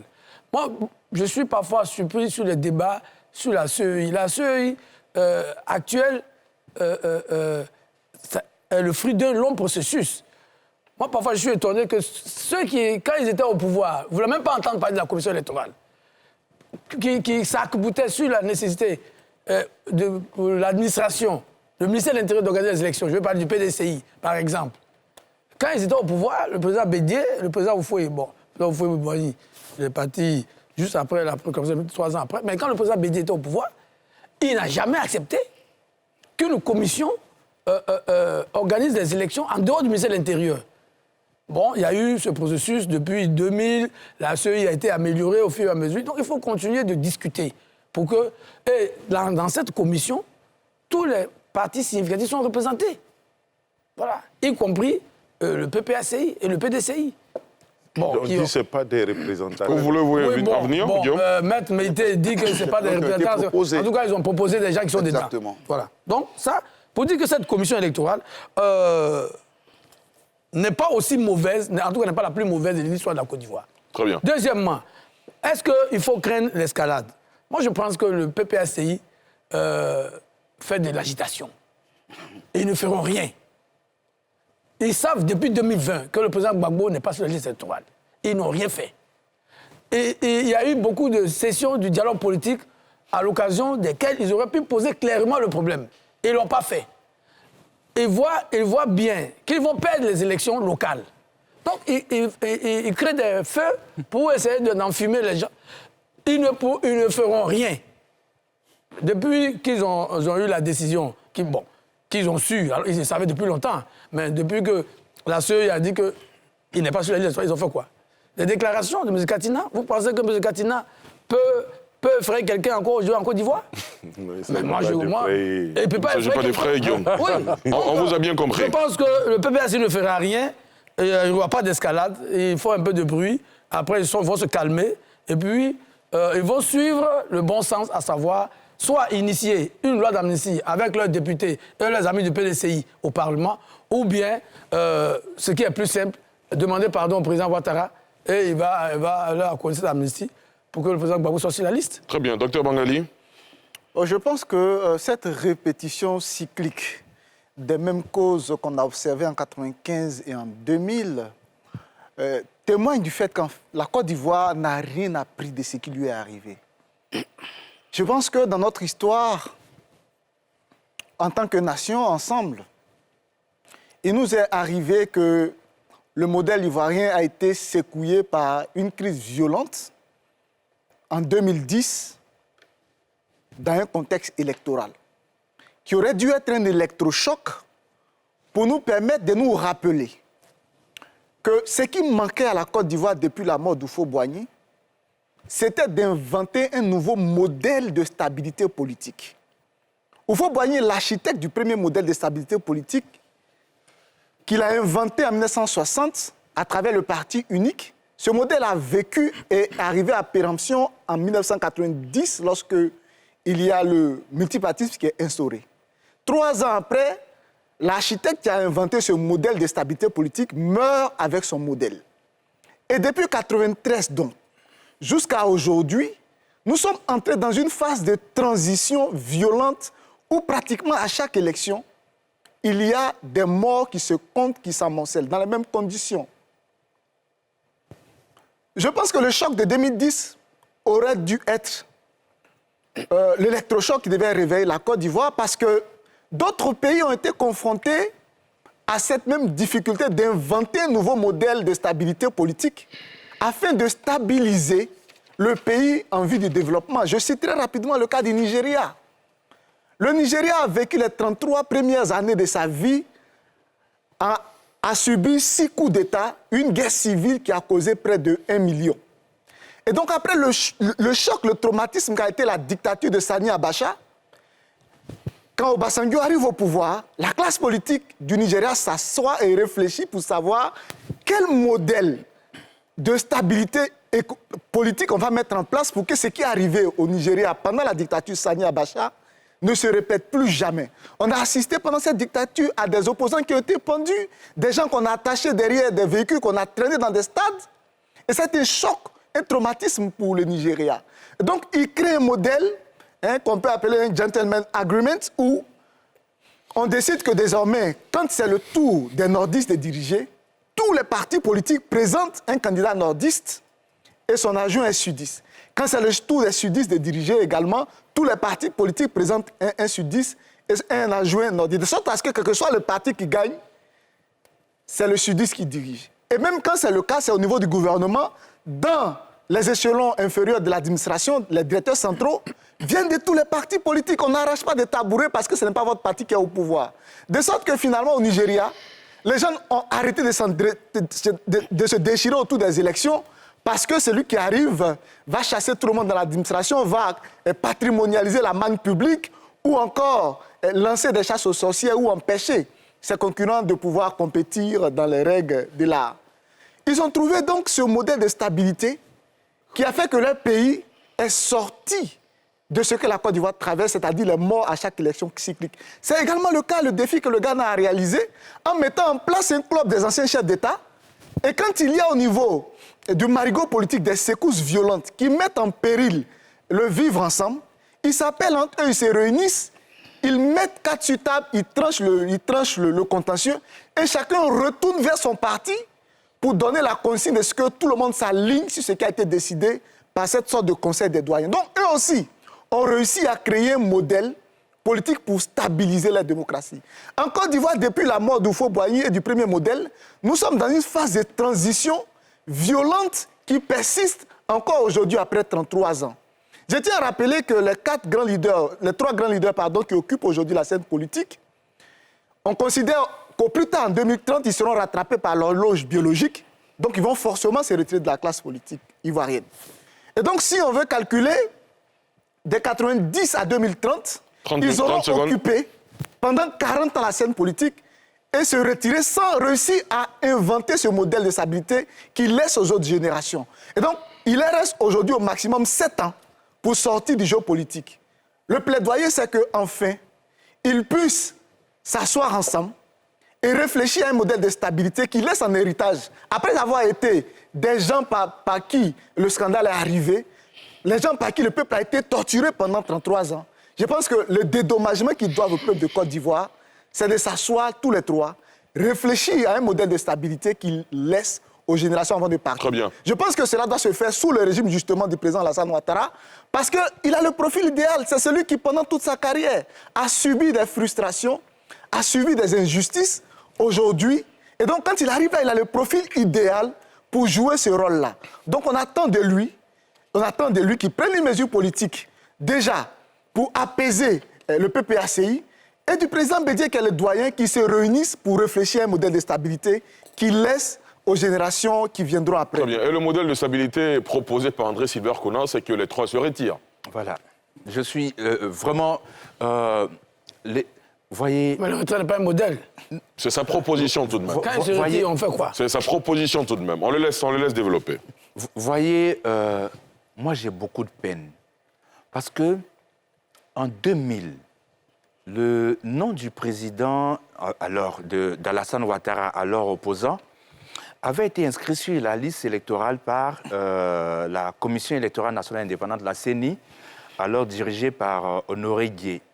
Et par la suite, il avait été donc radié par la Cour suprême, je crois, sous Tia Kone. Il devrait être candidat aux législatives de Kong. Et il y a eu des violences. Par la suite, on a connu ce qu'on appelle le complot de la Mercedes noire. Après les complots de la cabine téléphonique, jusqu'à ce qu'on aboutisse à la rébellion de 2002. quand Guillaume Soro et les rebelles mènent donc cette campagne, ils estiment que l'une des raisons était justement l'exclusion du président Alassane Ouattara. Mais aujourd'hui, en dépit des joutes verbales dont vous avez parlé, fort heureusement, on a une opposition qui est quand même un peu responsable et qui fait que jusque-là, on ne passe pas à d'autres formes d'escalade. C'est déjà à saluer. Parce qu'on aurait pu s'inscrire dans des mots d'ordre dès maintenant. Et contrairement à ce que John Bato dit, il n'y aura rien. Mais Laurent Gbagbo a dit ça ici aussi, il n'y aura rien. Et puis il s'est retrouvé à la CPI. Voilà. Et donc, l'arrogance, quand on est au pouvoir, doit être proscrite. Moi, j'ai lu des déclarations, ils doivent éviter de prendre la rue, il faut, venant de Cissé Bakongo. Non, il faut avoir l'humilité du pouvoir. Surtout quand on a vécu une histoire comme celle du président Alassane Ouattara. Une histoire constituée d'exclusion. Aujourd'hui, le pouvoir RHDP ne devrait même pas être à ce niveau où on parle d'exclusion pendant son mandat. Ça ne devrait même pas être le cas. Et donc, moi, j'estime que les trois grands ont suffisamment apporté à la Côte d'Ivoire. Il y a suffisamment de crispation autour d'eux. Et je rejoins vraiment Dr Bangali. Le président Alassane Ouattara a une responsabilité énorme. Il va gouverner pendant au moins 15 ans. Il a un bilan économique, mais absolument irréprochable. Personnellement, je lui reprocherais en termes d'infrastructures et autres. Le bilan politique, il est vraiment mitigé, j'en parle ici. Mais les trois grands, je pense, comme on l'a dit à Yopougon, sont arrivés à leur terminus. Vous avez reçu ici, sur vos plateaux, un ministre, le ministre Adama Kamara, je crois, Maître Adama Kamara. Voilà, qui a dit, s'ils viennent avec leur papa, nous viendrons avec notre papa. Mais voilà que le papa du PPAC est exclu. Mais quel est le sens aujourd'hui du combat du brave Tché qui aura donc à aller à une compétition sans le papa du PPACI avec un papa du PDCI qui aura 91 ans. Il n'y a plus de mérite. Le président Alassane Ouattara, je pense, aujourd'hui, pour tout ce qu'il a fait pour la Côte d'Ivoire, devrait songer à laisser la place à ses fils pour qu'ils combattent avec les fils des autres partis politiques. D'où la retraite des trois grands et je maintiens cette position. Très bien, Maître Maïté. Bon, déjà, avant même de répondre à cette question et puis d'entrer dans le but du sujet... Bon, pas de course, hein, on se rapproche du terme de l'émission. Je réponds déjà à André Sivekona de relativiser un peu le fait qu'ils disent qu'on a une opposition responsable. Je te rappelle déjà qu'en 2020... Non, je parle de maintenant. Non, c'est la même opposition. Je parle de maintenant. C'est la même opposition, laisse-moi parler. De là. Non, laisse-moi parler. Il y a eu quand même une désobéissance civile où il y a eu des morts. Il y a eu quand même des troncs d'arbres qui ont été coupés sur la route. Des femmes ont été tuées. Voilà. Laissez-moi parler. Vous avez dit qu'il y a une opposition responsable. Je dis non, il faut relativiser. Voilà. Donc il y a une CNT qui a été créée où des gens, où le pouvoir légalement constitué allait être destitué et tout. Donc, passons sur ça. Maintenant, avant même de parler de la question qui est posée, qui est liée au fait que Gbagbo a été radié sur la liste électorale, permettez-moi de préciser que aujourd'hui, les gens accusent la commission électorale indépendante qui n'y est absolument pour rien. Il faudrait que ce soit clair pour tout le monde. La commission électorale, c'est une commission qui est technique, qui ne fait qu'appliquer le code électoral. Voici M. Gbagbo qui a été condamné, la décision est devenue irrévocable. On a plusieurs fois dit ça ici. La commission électorale ne fait qu'appliquer. Parlant de la décision de la Cour africaine des droits de l'homme, effectivement, la Côte d'Ivoire a ratifié ce traité-là, la Côte d'Ivoire devait appliquer, mais elle ne s'applique pas comme ça, comme cheveux sur la soupe. Il faudrait que ça soit conforme à l'ordonnancement juridique interne. Ce n'est pas le cas. Donc, ce n'est pas la faute de la commission électorale indépendante qui n'est pas partie même dans cette affaire-là. Maintenant, aujourd'hui, on parle de tensions. Je pense que ce sont des tensions qui sont artificiellement créées. Parce que personne n'a pas besoin de faire HCC, on n'a pas besoin d'avoir un bac plus 17 pour savoir que M. Gbagbo n'allait pas figurer sur la liste électorale. Parce que les conditions qui ont provoqué sa radiation n'ont pas changé. Il y a eu quoi qui méritait qu'il soit inscrit sur la liste électorale. Donc le PPACI en était conscient que Gbagbo n'allait pas figurer sur la liste électorale. Je pense que ce qui se passe aujourd'hui, ce n'est pas par rapport aux élections locales, parce que ce sont des élections de développement, il n'y a pas grand enjeu politique, mais le PPACI se projette dans l'avenir. En 2025, et ce M. Gbagbo pourra être candidat. Donc c'est sur ça là qu'ils sont très se battent actuellement. Mais alors que, au lieu de compter forcément sur le chef d'État, au lieu de compter forcément sur le président de la République, je pense qu'il y a des moyens. Le PPACI a un groupe parlementaire, comme Bato l'a dit tout à l'heure, mais quels sont les efforts même effectués par le PPACI pour que Gbagbo soit rétabli dans ses droits? Pourquoi ne pas déposer une proposition de loi d'amnistie, montrer même que nous sommes sur ce chemin, puis voir la bonne foi des autres? Est-ce que ça a été fait? Non. Le président de la République a rendu une décision de grâce, c'est ce qui relève de sa compétence. La décision, l'ordonnance qui avait été prise par lui en 2018, ça a été qualifié par nos juristes comme illégal. Donc il ne peut pas quand même refaire les mêmes choses. Maître Abdoulaye Ben Meïté, vous n'avez pas réagi sur cette question? Tout à fait. Je voudrais dire effectivement que je comprends un peu ce qui a été brillamment développé par M. Bangali, mais je voudrais quand même lui dire que le président Ouattara est dans cette disposition d'esprit depuis longtemps. Il a parlé du cas du Nigeria, mais je crois savoir effectivement que ce qui passe au Nigeria se fait conformément au texte. Ce qui est constant, c'est que M. Laurent Gbagbo a été condamné par une décision de justice, ici en Côte d'Ivoire. Et cette décision de justice l'empêche de figurer sur la liste électorale. On est bien d'accord. Mais le président de la République a fait montre de sa volonté de créer un climat de paix en Côte d'Ivoire. M. Laurent Gbagbo a été gracié. Ça a été une sage décision. C'est justement pour montrer sa volonté de décrisper l'atmosphère en Côte d'Ivoire et écouter ses populations. Mais aujourd'hui, vous pensez que c'est en brandissant l'épée qu'on peut effectivement parvenir à cet objectif-là? D'autant plus que le PPACI dit ou on fait comme on veut, ou on brûlera le pays. Mais diantre, est-ce que M. Laurent Gbagbo est candidat aux élections? Une telle déclaration. Est-ce que M. Laurent Gbagbo c'est ce qui a été dit. Quand M. Katina Koné dit que c'est de la provocation. C'est de la provocation. Mais en même temps, pas brûler le pays. En même temps, je pense que le PPACI devrait faire preuve de mesure et de sagesse. M. Laurent Gbagbo n'est pas candidat, parce que ça, il n'est pas candidat aux municipales ou aux législatives prochaines. Ce que je sais. Il leur appartient effectivement de créer des conditions d'humilité à l'effet d'amener soit le groupe parlementaire majoritaire, qui est le RHDP, à les accompagner dans un processus effectivement d'amnistie en Côte d'Ivoire. Mais ou alors d'essayer d'avoir le profil bas, de faire profil bas auprès du président de la République dans sa volonté effectivement de réconcilier les Ivoiriens à travers notamment un projet de loi d'amnistie. Mais ce n'est pas en levant le ton, ce n'est pas en essayant de se faire peur, parce qu'il ne doit pas oublier, comme le disait M. Yao Paul Ndri, je crois, avant d'être possédé par Saddam, que l'État est la fixation sur un territoire d'une communauté humaine régie par un pouvoir institutionnalisé qui seul a le monopole de la violence légitime. Très bien. Alors, M. Kofi Dadié nous appelle, lui, de San Pedro, me semble-t-il. Pour lui, l'effort doit être fait dans les deux camps. Monsieur Kofi Dadié, bonsoir. Il est parti. Malheureusement, on n'a pas beaucoup de chance avec le téléphone ce soir. Monsieur, je pense qu'on a fait le tour de la question. 10 minutes pour aborder l'actualité africaine marquée par les tensions au Sénégal. Vous le savez, après son procès pour viol tenu en son absence, Ousmane Sonko, le candidat de l'opposition déclaré à la présidentielle de 2024, a annoncé son intention de rentrer à Dakar par la route et de transformer son trajet en une caravane dite de la liberté dans un convoi populaire avant son départ prévu au plus tard demain. Enfin, vendredi, le gouvernement est monté au créneau pour mettre en garde contre cette décision de manifestation. Depuis, il y a eu plusieurs troubles, comme le montre ce reportage.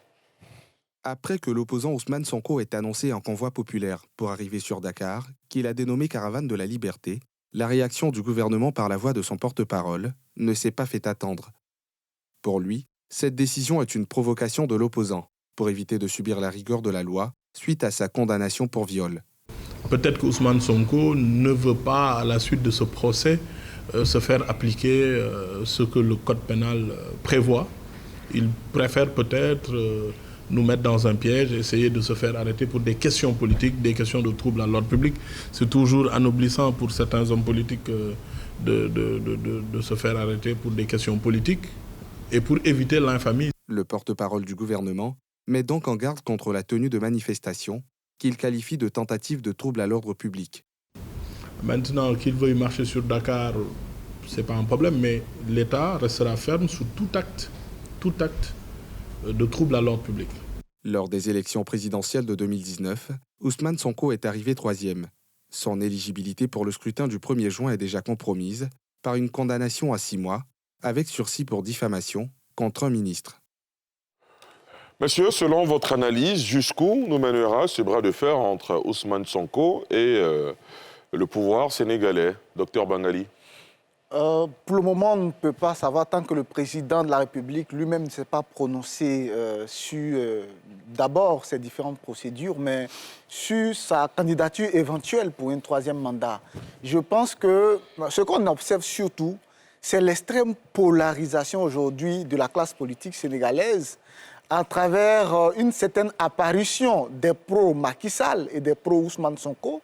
Et donc, ce niveau de polarisation qui projette le pays dans une situation de violence qu'on a pu observer en Côte d'Ivoire aujourd'hui est en train de se repliquer dans ce qui était jusqu'à aujourd'hui, jusqu'à récemment, ce qu'on appelait le modèle sénégalais, qui a été construit sur des générations par une excellente compréhension, en tout cas une excellente transmission du pouvoir d'un président à l'autre. Et aujourd'hui, on se rend compte que ce modèle-là est en train de s'effondrer sous le pouvoir du président Macky Sall.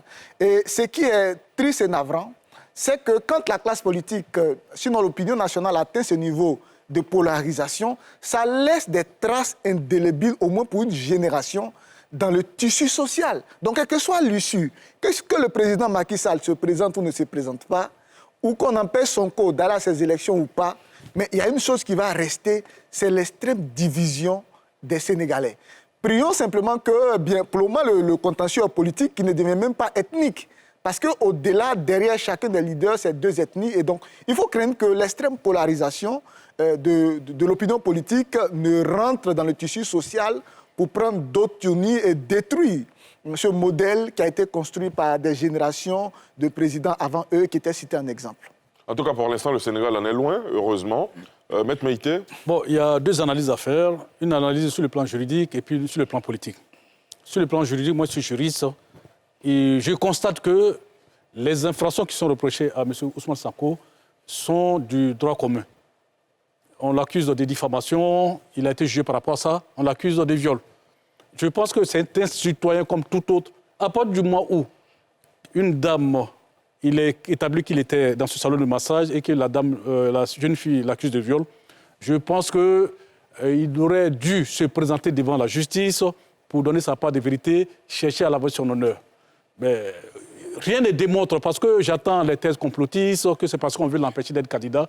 Moi, personnellement, je n'ai pas encore constaté un élément qui permet d'établir un lien entre cette jeune dame qui l'accuse de viol et le pouvoir de Macky Sall. Il allait délibérément dans ce salon-là, si on l'accuse de viol. Il faudrait que la seule institution qui doit statuer sur cette question, qui doit dire s'il y a eu viol ou pas, c'est la justice. Mais malheureusement, M. Ousmane Sonko refuse délibérément de se présenter devant la justice. Il refuse de répondre aux convocations de juges, ou alors, lorsqu'il veut partir ou se présenter devant la justice, il demande à ses partisans d'aller nombreux vers le palais de justice, sachant que ça peut créer des troubles à l'ordre public, ça peut créer un climat pour que son procès ne puisse pas se tenir. Je pense que ce monsieur est dans une fuite en avant. Sur le plan politique, c'est une stratégie qui est quand même montée. On constate, lorsqu'on regarde ce qui se passe, par exemple à Madagascar, où chaque fois des opposants se regroupent dans la capitale, dans les rues, obligeant le chef d'État à démissionner. Je pense que M. Ousmane Sonko, politiquement, est dans une logique d'insurrection. Je pèse mes mots. Parce que comment comprendre qu'on te convoque devant une justice, plutôt qu'à d'aller répondre à cette convocation, donner ta part de vérité, tu te mets dans un convoi, tu dis que l'assaut final, ça sera Dakar. C'est dans quel objectif? Si ce n'est pas pour créer des tensions, des troubles, et essayer de déstabiliser ce régime-là. Je pense que ce n'est pas une bonne manière de faire de la politique. Moi, j'ai déjà dit que Je suis contre la troisième candidature de M. Sall. Et juridiquement, rien ne permet d'établir que ce monsieur peut être candidat pour la troisième fois parce que la constitution n'a pas été révisée. Selon moi, il ne remplit pas les conditions. Ce n'est pas ça le sujet. Mais il faut reconnaître que M. Ousmane Sonko est dans une stratégie de pourrissement, une stratégie qui fait que la tension monte dans ce pays-là inutilement. Très bien. Guillaume Bateau? Oui, moi je pense que dans ce bras de fer, le vainqueur, c'est Ousmane Sonko. Parce que quand on regarde aujourd'hui tout ce qui se passe au Sénégal, le meilleur allié de Ousmane Sonko, c'est le président Macky Sall, qui aujourd'hui est en train de donner une cote, une aura à ce jeune, qui, même s'il n'est pas candidat en 2024, Ousmane Sonko, tel qu'on voit aujourd'hui, il sera un jour chef de l'État sénégalais. Et celui qui l'aura aidé immensément, c'est le président Macky Sall. Parce que s'il n'avait pas laissé planer le doute, alors qu'il n'y a même pas de raison de doute, sur son éventuelle candidature, s'il n'avait pas donné le sentiment qu'il veut se représenter à un troisième mandat, si tout ce... On a dit, Ousmane Sonko était arrivé 3e à la dernière élection présidentielle. Mais tel que les choses se présentent aujourd'hui, M. Macky Sall a fait de Ousmane Sonko le futur président de la République du Sénégal. Donc, c'est vraiment dommage. C'est vraiment dommage qu'il n'ait pas choisi de faire comme ses prédécesseurs, c'est-à-dire comme le président Senghor qui s'est retiré alors que son mandat courait, comme le président Diouf qui a accepté vraiment, de façon élégante sa défaite, et aussi comme le président Wade, qui même quand il a été contesté, quand il a perdu les élections, il a reconnu. Le Sénégal, on l'a dit, est un modèle pour notre sous-région. Ce serait vraiment dommage qu'on arrive à une déflagration qui n'a pas lieu d'être. M. Sall a bénéficié de 2 mandats, la confiance de ses concitoyens pendant près de 12 ans. Je crois que c'est suffisamment important pour qu'il puisse... c'est à lui de donner la parole qui libère le Sénégal. D'abord, rassurer les uns et les autres qu'il ne sera pas candidat. À partir de ce moment, je crois que la tension va baisser. Et M. Sonko, s'il a des comptes à rendre à la justice de son pays, il va le faire. Mais tant qu'il y a ce flou, M. Sonko a beau jeu de dire que M. Sall fait tout ça pour l'empêcher d'être candidat. Très bien. Alors, Tima nous appelle de Guiglo. On espère avoir un peu plus de chance avec le téléphone. Bonsoir. Et bonsoir, M. Ali Diarra-Souba. Quel est votre point de vue sur la situation sénégalaise? Bon, moi, mon point de vue sur la situation sénégalaise, moi, je pense que les partisans de Ousmane Sonko ont pleinement raison.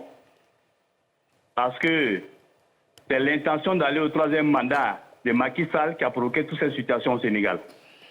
Sinon, depuis l'époque Sédar Senghor, le Sénégal a été un État démocratique, un exemple en Afrique. Donc, je pense que c'est au président Macky Sall, en tout cas, de regarder, de faire un retour en arrière pour regarder l'histoire du Sénégal, pour ne pas que ces choses comme ça arrivent au Sénégal. Parce que jusqu'au jour d'aujourd'hui, le Sénégal était un État d'exemple en Afrique. En tout cas, d'autant peut dire que ce n'est pas un procès politique, mais moi, je pense que c'est assimilatif. Donc, il faut que le président Macky Sall, c'est à lui de prendre ses responsabilités pour ne pas que le Sénégal plonge dans une situation malheureuse. Moi, en tout cas, c'est mon point de vue. En tout cas, on a enregistré, entendu votre point de vue. Merci beaucoup de nous appeler depuis Guiglo, dans l'ouest de la Côte d'Ivoire. Alafé Wakili. Bon, voilà, Ousmane Sonko, moi je pense que quand on parle de l'idée que le président Macky Sall ne peut pas prétendre à un 3e mandat, comme Guillaume Bateau l'a dit, c'est qu'on a conclu, on doit pouvoir conclure que tout ce qui arrive au Sénégal, que tout ce qui arrive à Ousmane Sonko, c'est de la manipulation, c'est de la machination politique. On ne peut pas dire que le président Macky Sall n'a pas droit à une 3e candidature et puis tenter de justifier les agissements actuels du gouvernement sénégalais à l'égard d'Ousmane Sonko. La diffamation, oui, elle est établie, mais c'est une diffamation. Oui, le ministre, là, il a le droit de porter plainte. Oui, la diffamation est établie, mais ils font quoi avec? Si ce n'est pas pour l'empêcher d'être candidat, si ce n'est pas pour empêcher un rival d'être sur la liste. Oui, la diffamation est établie, il a tenu des propos sur la base d'un rapport imaginaire, il a accusé le ministre, la diffamation est établie. Maintenant, ils font quoi avec? Après l'avoir condamné à un sursis, à une lourde amende qui a été réunie, ils sont répartis pour faire une autre condamnation qui aurait pu le rendre inéligible. Bon, ça n'a pas prospéré, on continue avec cette affaire. Il y a suffisamment d'insuffisance Il y a suffisamment... Vous savez, la question est délicate. Lorsqu'on pense certaines postures, l'on peut penser qu'il n'y a pas de compassion pour une femme, qu'il n'y a pas de solidarité pour quelqu'un qui a subi... Vous faites allusion à Adji Sarr? Oui, qui a subi une violence. Une violence. Et c'est délicat d'entrer dans la question. C'est délicat d'entrer dans la question. Et on ne pourrait pas prendre de position comme ça, mais je dis que lorsque l'on considère que le président Macky Sall n'a pas le droit d'avoir une nouvelle candidature, on devrait alors cesser de blâmer Ousmane Sonko par rapport à sa manière de se défendre face aux agissements d'un gouvernement qui cherche les meilleurs moyens de légitimer une candidature qui n'a pas droit d'être et qui, le faisant, veut éliminer tout adversaire redoutable en essayant de jouer aussi sur des adversaires passés qui ont subi le même sort que Ousmane Sonko, notamment Khalifa Sall et Karim Wade, qui ont subi les mêmes choses. On n'a pas besoin de leur donner des viols ou autres, on les a condamnés, après on les a libérés ou graciés, et aujourd'hui il paraît qu'on veut les amnistier pour leur permettre d'être candidats. Bon, la politique, c'est vrai qu'on peut utiliser les moyens de l'État, on peut invoquer la loi, le droit, tout, mais après il y a un peu d'éthique qu'il faut avoir, qu'il faut préserver. C'est cela qu'on souhaite pour le Sénégal. On aime beaucoup le Sénégal, c'est un modèle d'état de droit, de démocratie en Afrique. On souhaite vraiment que le Sénégal le demeure et on prie vivement dans ce sens-là. Parfait, André? S'il y a un pays où il y a escalade, c'est bien au Sénégal. On a d'un côté donc un pouvoir qui donne dans la provocation, ces arrestations de Ousmane Sonko en direct sur les réseaux sociaux. Et de l'autre côté, on a de la défiance. Parce que quand on choisit donc de faire un cortège de Ziguinchor à Dakar, ça rappelle un peu les cortèges de la liberté du Pakistanais Imran Khan, qui continue aujourd'hui de focaliser l'attention au Pakistan. Mais c'est une stratégie politique héritée, si vous voulez, de Mussolini, qui a voulu faire donc sa marche de Naples sur Rome. Mais dans les deux cas, en Italie comme au Pakistan, ça n'est pas allé très loin. Et je pense que ça aussi, ça n'ira pas forcément très loin. Mais ce que moi j'aimerais dire, c'est que contrairement à ce que Maître a dit, oui, il y a eu une modification de la Constitution. Vous savez, en Afrique, on aime bien ça, on introduit une modification quelque part parce que c'était un septennat qui est devenu un quinquennat. On assure que dans tous les cas, il n'y aura pas de problème, on ne va pas se représenter et puis bim, quand ça arrive, on se représente. Mais il est clair que le pouvoir de Macky Sall fait tout cela parce que le président Macky Sall veut être candidat. Ne nous voilons pas la face. Mais ce sera quelque chose qui va passer difficilement si jamais il s'arrange à écarter Ousmane Sonko d'une façon ou d'une autre. Et donc, moi, à titre personnel, j'ai vraiment de la peine pour le Sénégal, un pays que j'adore, parce que le Sénégal ne mérite pas ça, qu'on aille cette forme d'escalade. Le Sénégal ne mérite pas cela. Et je pense qu'il relève donc de la responsabilité du pouvoir du président Macky Sall de ramener la sérénité dans le Sénégal de Senghor.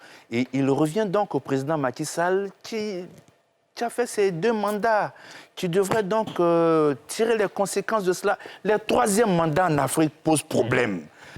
On ne va pas continuer à faire ça. Maître Ben Abdoulaye Meïté. Merci. Moi, je pense que il faut éviter les jugements de valeur. Il faut éviter les jugements de valeur. L'élection n'est pas encore lancée. Les candidatures ne sont pas encore ouvertes. On n'est pas préjugé d'une volonté du président Macky Sall, effectivement, de briguer un 3e mandat. Je pense qu'en Afrique, on a un gros problème. Il faut qu'on apprenne à faire confiance aux institutions. Est-ce à dire que parce qu'on est opposant, on est populaire, qu'on ne peut pas commettre une infraction? Question. Ousmane Sonko est un homme, c'est un citoyen comme tout autre. Est-ce parce qu'il s'appelle Ousmane Sonko qu'il ne doit pas être condamné dans le cadre effectivement d'une poursuite pénale? Mais il faut savoir raison garder. Parce qu'on assiste à quoi? Pour moi, il faut rester légaliste. Il a été convoqué à la justice, il doit s'y présenter, il doit aller déposer. Quand on aspire à gouverner, à diriger un État, on doit avoir soi-même ce comportement citoyen. On doit donner l'exemple du citoyen. On doit respecter les institutions de sa propre République. Mais il ne faut pas s'insurger. Il a été convoqué, il n'est pas venu. La partie civile s'est rendue. Elle a déposé. Moi, je ne préjuge pas de l'issue du procès. Je ne dis pas qu'elle a tort ou bien elle dit des contre-vérités. Ou bien Ousmane Sonko effectivement a raison, c'est pas ce que je dis. Je dis qu'il y a un cadre. Il y a un cadre de débat judiciaire. Au Sénégal, mais l'autre, effectivement, le confrère Ouad était candidat à sa propre succession au Sénégal. Mais cela n'a pas empêché, effectivement, Macky Sall de gagner les élections. Le Sénégal a une certaine maturité politique aujourd'hui qui lui permet, effectivement, de faire la différence entre les choses. Il faut se garder de voir en tout une stratégie politique. Ici en Afrique. Et de la même manière qu'on accuse le parti au pouvoir d'utiliser des méthodes pour conserver le pouvoir, c'est de la même manière que l'opposition crie au loup très souvent, fait de la surenchère pour cacher effectivement leur péché. Qui vous dit effectivement que le viol qui est allégué n'est pas établi? On a parlé tout à l'heure effectivement du cas du ministre qui l'avait accusé. Qu'il a établi aussi. Voilà, mais vous avez dit du tourisme du Sénégal. Au Sénégal. Mais quand on regarde les propos qui sont tenus, les faits en rapport avec les faits, est-ce que ces faits ne sont pas établis? Est-ce qu'on a eu besoin de manipuler une justice pour qu'on puisse dire si ces faits sont établis ou pas?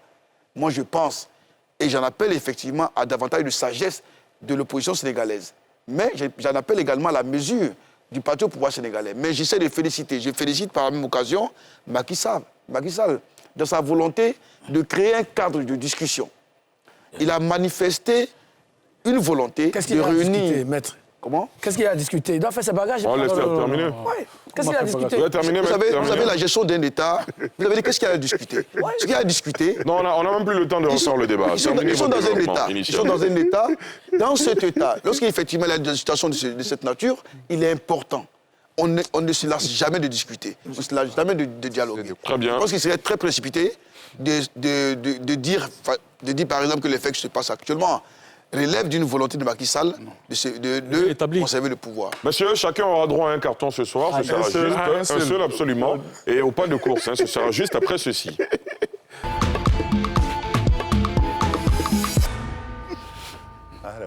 Docteur Bangali, on commence avec vous. Vous avez le rouge. Carton rouge. Pour qui? Contre l'arrestation de 20 planteurs qui manifestaient et qui faisaient une grève devant le siège du Conseil du Café Cacao parce qu'ils n'étaient pas contents des 17 milliards de fonds Covid que le président de la République a donné aux libérés, me semble-t-il. De la filière. Ils ont été libérés. L'affaire se termine bien, mais je tenais à rappeler qu'ils exerçaient le contrôle citoyen, qui fait partie des principes démocratiques et des droits du citoyen. Et donc, ils n'avaient pas à être libérés. Ils ont été libérés, c'est très bien. Ils n'avaient pas à être arrêtés. Ils ont été libérés, c'est très bien. Mais je pense qu'en Côte d'Ivoire, ça doit être l'une des normes au niveau de la société civile qui devienne une valeur que tout le monde suive. Cette semaine, nous étions au ministère de la Jeunesse, reçus par le ministre Mamadou Touré, qui a permis qu'après l'invitation qu'il nous a adressée sur le plateau, ces services puissent nous faire un bilan après nos critiques et du travail qu'ils font. Si vous devez résumer ce bilan en 2 phrases, ce sera lesquelles? Alors, je pense qu'ils font de très belles choses sur lesquelles il n'y a pas suffisamment de communication. Et il s'est ouvert au contrôle citoyen, et je veux citer cela en exemple. Ça doit être un modèle qui est suivi par les ministres, par toutes les institutions. Donc, on n'a pas arrêté des citoyens qui vont devant le siège d'une institution pour exiger un compte des bilans de ce qu'ils font. Donc un carton vert au ministre Mamadou. Bon. Oui, au passage. Il a violé la règle. Il a violé la règle. Maître Meïté, allez-y. Carton jaune pour qui? Le carton jaune est décerné à Ousmane Sonko par rapport au débat. Je me dis que c'est un citoyen comme tout autre. Il est accusé par une jeune dame de viol. On n'était pas dans le lieu, sur le lieu. Donc, il appartient à la justice d'éclaircir cette situation. Très bien. Qu'il se présente devant la justice pour laver son honneur et puis dire ça n'a pas de vérité. Ça ne sert à rien de faire un bras de fer, créer des tensions inutilement. Il n'est pas au-dessus de la justice. Il n'est pas le seul homme politique qui a été accusé de viol. Il y a plusieurs hommes politiques qui ont été accusés de viol. Dominique Strauss-Kahn, par exemple, a été accusé de viol. Donc ce n'est pas forcément un complot. Tant qu'on ne nous démontre pas que cette dame-là a un lien avec le pouvoir de Macky Sall, moi je ne crois pas qu'il soit victime d'un complot. Ça marche. André Silver? Comme j'ai un seul carton, donc carton vert. Vous vous rattraperez peut-être la semaine prochaine. Hein. Carton vert. Le mercredi, une décision importante a été prise en Conseil des ministres, mais qui est passée inaperçue. Celle, on va dire, de l'ivoirisation des industries gazières et pétrolières. Je pense qu'on aura l'occasion de revenir là-dessus. Absolument. C'est une décision historique qui a, pour certaines personnes, pour certains autres dirigeants, aurait motivé, d'après eux, des coups d'État, des rébellions et tout cela. Mais c'est une décision qui a été prise et qui se passe sans bruit. Je pense que c'est important qu'on félicite le ministre Sangafoua qui a introduit cette réforme. Parfait. Guillaume Bateau? Au carton vert. Pour qui? À M. Eric Taba et Sangari Siaka. Donc Eric Taba, le candidat du RHDP. Guillaume Bateau, la superposition du carton vert et votre cravate, ça donne les couleurs d'une équipe qui mérite le carton rouge ce soir. Allez-y, terminez. L'équipe qui veut rester en deuxième division. Exactement. Donc, Mimo. Carton vert donc à M. Eric Taba, Issaka Sangari, le secrétaire général du Fonds pour les Ivoiriens. Pourquoi le carton vert alors? Ils ont décidé hier donc de travailler ensemble pour permettre que cette grande commune d'Abidjan puisse être dirigée à l'occasion des élections prochaines dans un partenariat entre les Fonds pour les Ivoiriens et la RHDP. D'accord. Donc, c'est un axe assez important. Il y a eu une belle séance de travail samedi dernier, donc hier, au siège du Fonds pour les Ivoiriens. Je voulais donc féliciter ces deux personnalités politiques pour leur sens de l'État et le sens de la solidarité au service des populations. Très bien. À la fin, Wakili? Oui, un carton vert, doublement. D'abord pour le président Bédié et la délégation du RHDP qui se sont rencontrés à Daoukro aujourd'hui. Le président Mabri Troaqueuse et puis Amédée Kofi Kwaku, chez le président Bédié. Dans cet environnement de tension, avec les débats qu'on a faits, je pense que ça permet d'apaiser la situation. Donc, il mérite un carton vert, tout comme je décerne un carton vert au ministre Adama Diawara, qui a brillamment représenté le chef de l'État à Paris à une séance de l'Académie de l'Outre-mer. Très bien. Maître Maïté? Moi, je peux utiliser les 3 cartons. Si vous le faites en 10 secondes, oui. Pour ça, très rapidement. Non, je vais aller avec le carton. Un carton vert pour monsieur le bâtonnier de l'Ordre des avocats de Côte d'Ivoire. Maître Claude Maintenon, qui vient d'être élevé au rang, n'est-ce pas, du président de la conférence des bâtonniers de l'espace UEMOA. Carton vert également à l'Association des jeunes avocats de Côte d'Ivoire et à son dynamique président, Maître Boto, pour tout ce qu'ils font actuellement, dans le sens effectivement d'améliorer l'image, de booster l'image du barreau et de travailler avec ses confrères. Très bien. Carton vert également à mon parti politique, le RHDP.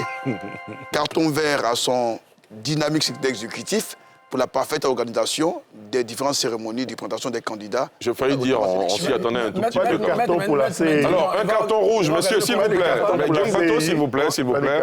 S'il vous plaît, monsieur, un carton rouge pour l'équipe en deuxième division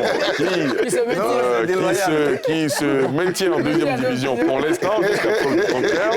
Tout était réuni, tous les ingrédients étaient réunis pour la montée, mais il a fallu que l'équipe crée les conditions de son maintien en deuxième division. Un carton vert à vous, chers téléspectateurs et internautes. Merci de nous avoir suivis. Vous étiez très nombreux ce soir, un peu plus de 12 000 à nous suivre ce soir. Merci d'être fidèles à NCI et NCI 360. Merci à vous, chers invités. Guillaume Bateau, Alafé Wakili, Maître Abdoulaye Ben Meïté, Dr Bangali Gédéon Goran, Maître Youssouf Meïté, André Silver Conan. Merci à toutes et à tous. Rendez-vous dimanche prochain pour un autre numéro de NCI 360 au cœur de l'actualité d'ici et d'ailleurs.